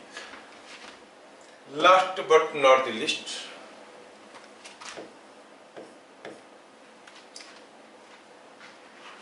अगर कोई चीज को यहां से फेंके और इधर को फेंके, ऐसे गया ऐसे गिरा, सपोज सिंपल सा केस है। ये हाइट दिया है मान लो कुछ भी h, ये दिया है u0, ये एंगल दिया है थीटा। आप कुछ भी निकालना चाहते हो, आई कॉल इट केस 3। आप कुछ भी निकालना चाहते हो तो पहले आपको ux, uy, ax, ay बताना जरूरी है। ux तो है ये हमारा x एक्सिस है, u0 cos थीटा, ax 0 है, uy is u0 sin theta, ay minus G है। अब कोई पूछेगा टाइम ऑफ फ्लाइट, यहां से यहां तक का मोशन, तो सोचो तो ये डिस्प्लेसमेंट है। अगर ये डिस्प्लेसमेंट है तो फिर डिस्प्लेसमेंट का x कंपोनेंट को r कहेंगे, थोड़ा वो भी लिख देते हैं, sx is r, sy s का x कंपोनेंट को कहेंगे r r r r r, ये r है हॉरिजॉन्टल रेंज है, और sy s का y कंपोनेंट वो तो ये है नीचे की तरफ है। अच्छा तो लिखेंगे कितना, sx is equal to r, sy is equal to minus h। इतने सारे चीज मालूम है, कुछ भी निकाल सकते हो। v पूछेगा तो vx निकालो, vy निकालो, कब, t सेकेंड के बाद, t सेकेंड के बाद vx will be ux plus ax into t, vy will be uy plus ay into t, t second के बाद v इज vx i के vy j के। Displacement after t seconds, sx निकालो, it is uxt plus half axt square, sy uyt plus half ayt square. कब नीचे पहुंचेगा निकालो, time of flight, it will depend upon the vertical motion parameters, मतलब uyt plus half ayt square will be equal to sy मतलब minus h, उसमें से t निकालना है। तो ये मोशन पैरामीटर को लेके you can find out everything. कहने का मतलब है using them and using the standard motion equations like vx is equal to ux plus ax into t और vy is equal to uy plus ay into t, ऐसा equation को use करके आप कोई भी चीज निकाल सकते हो। नहीं, अब यहां पर जो वेलोसिटी होगा, यहां पर जो फाइनल वेलोसिटी, बस इसके याद रख सकते हैं हम, vv तो एनर्जी इक्वेशन से निकलता था, क्या होता था वो, u स्क्वायर u0 का स्क्वायर, नीचे है तो प्लस 2gh। vv पता करना है तो सीधे सीधे पता कर सकते हो। समझ में आ रहा है? यस। तो इतना सारा जो आपको समझ में आ गया, खा तो गए हो, उसको डाइजेस्ट भी करना है और ये भी लेना है। और किसी का पेट खराब होना किसी दूसरे के लिए हानिकारक होता है, गैस होता है। तो आप लोग इसको बढ़िया से पढ़ो, मैं कुछ आपको लेवल क्वेश्चंस देता हूँ, प्रैक्टिस करो। मेगा स्टडी पैकेज के भी क्वेश्चंस प्रैक्टिस करो टू डायमेंशनल मोशन में। अगले class we shall see all your doubts on this chapter as well as some extra questions I'll give you. If less question, less doubts, then we'll start with relative motion. And coming Sunday, coming week, we are having test on motion in 2 dimension. Focus and do. ठीक है, motion in 2 dimension ऊपर करो। मैं आपको कुछ question देता हूँ, अगले क्लास में कुछ क्वेश्चंस चलो यहाँ से प्रैक्टिस करवा दूंगा। आप बुक से करके लाओ, जो डाउट पूछना है।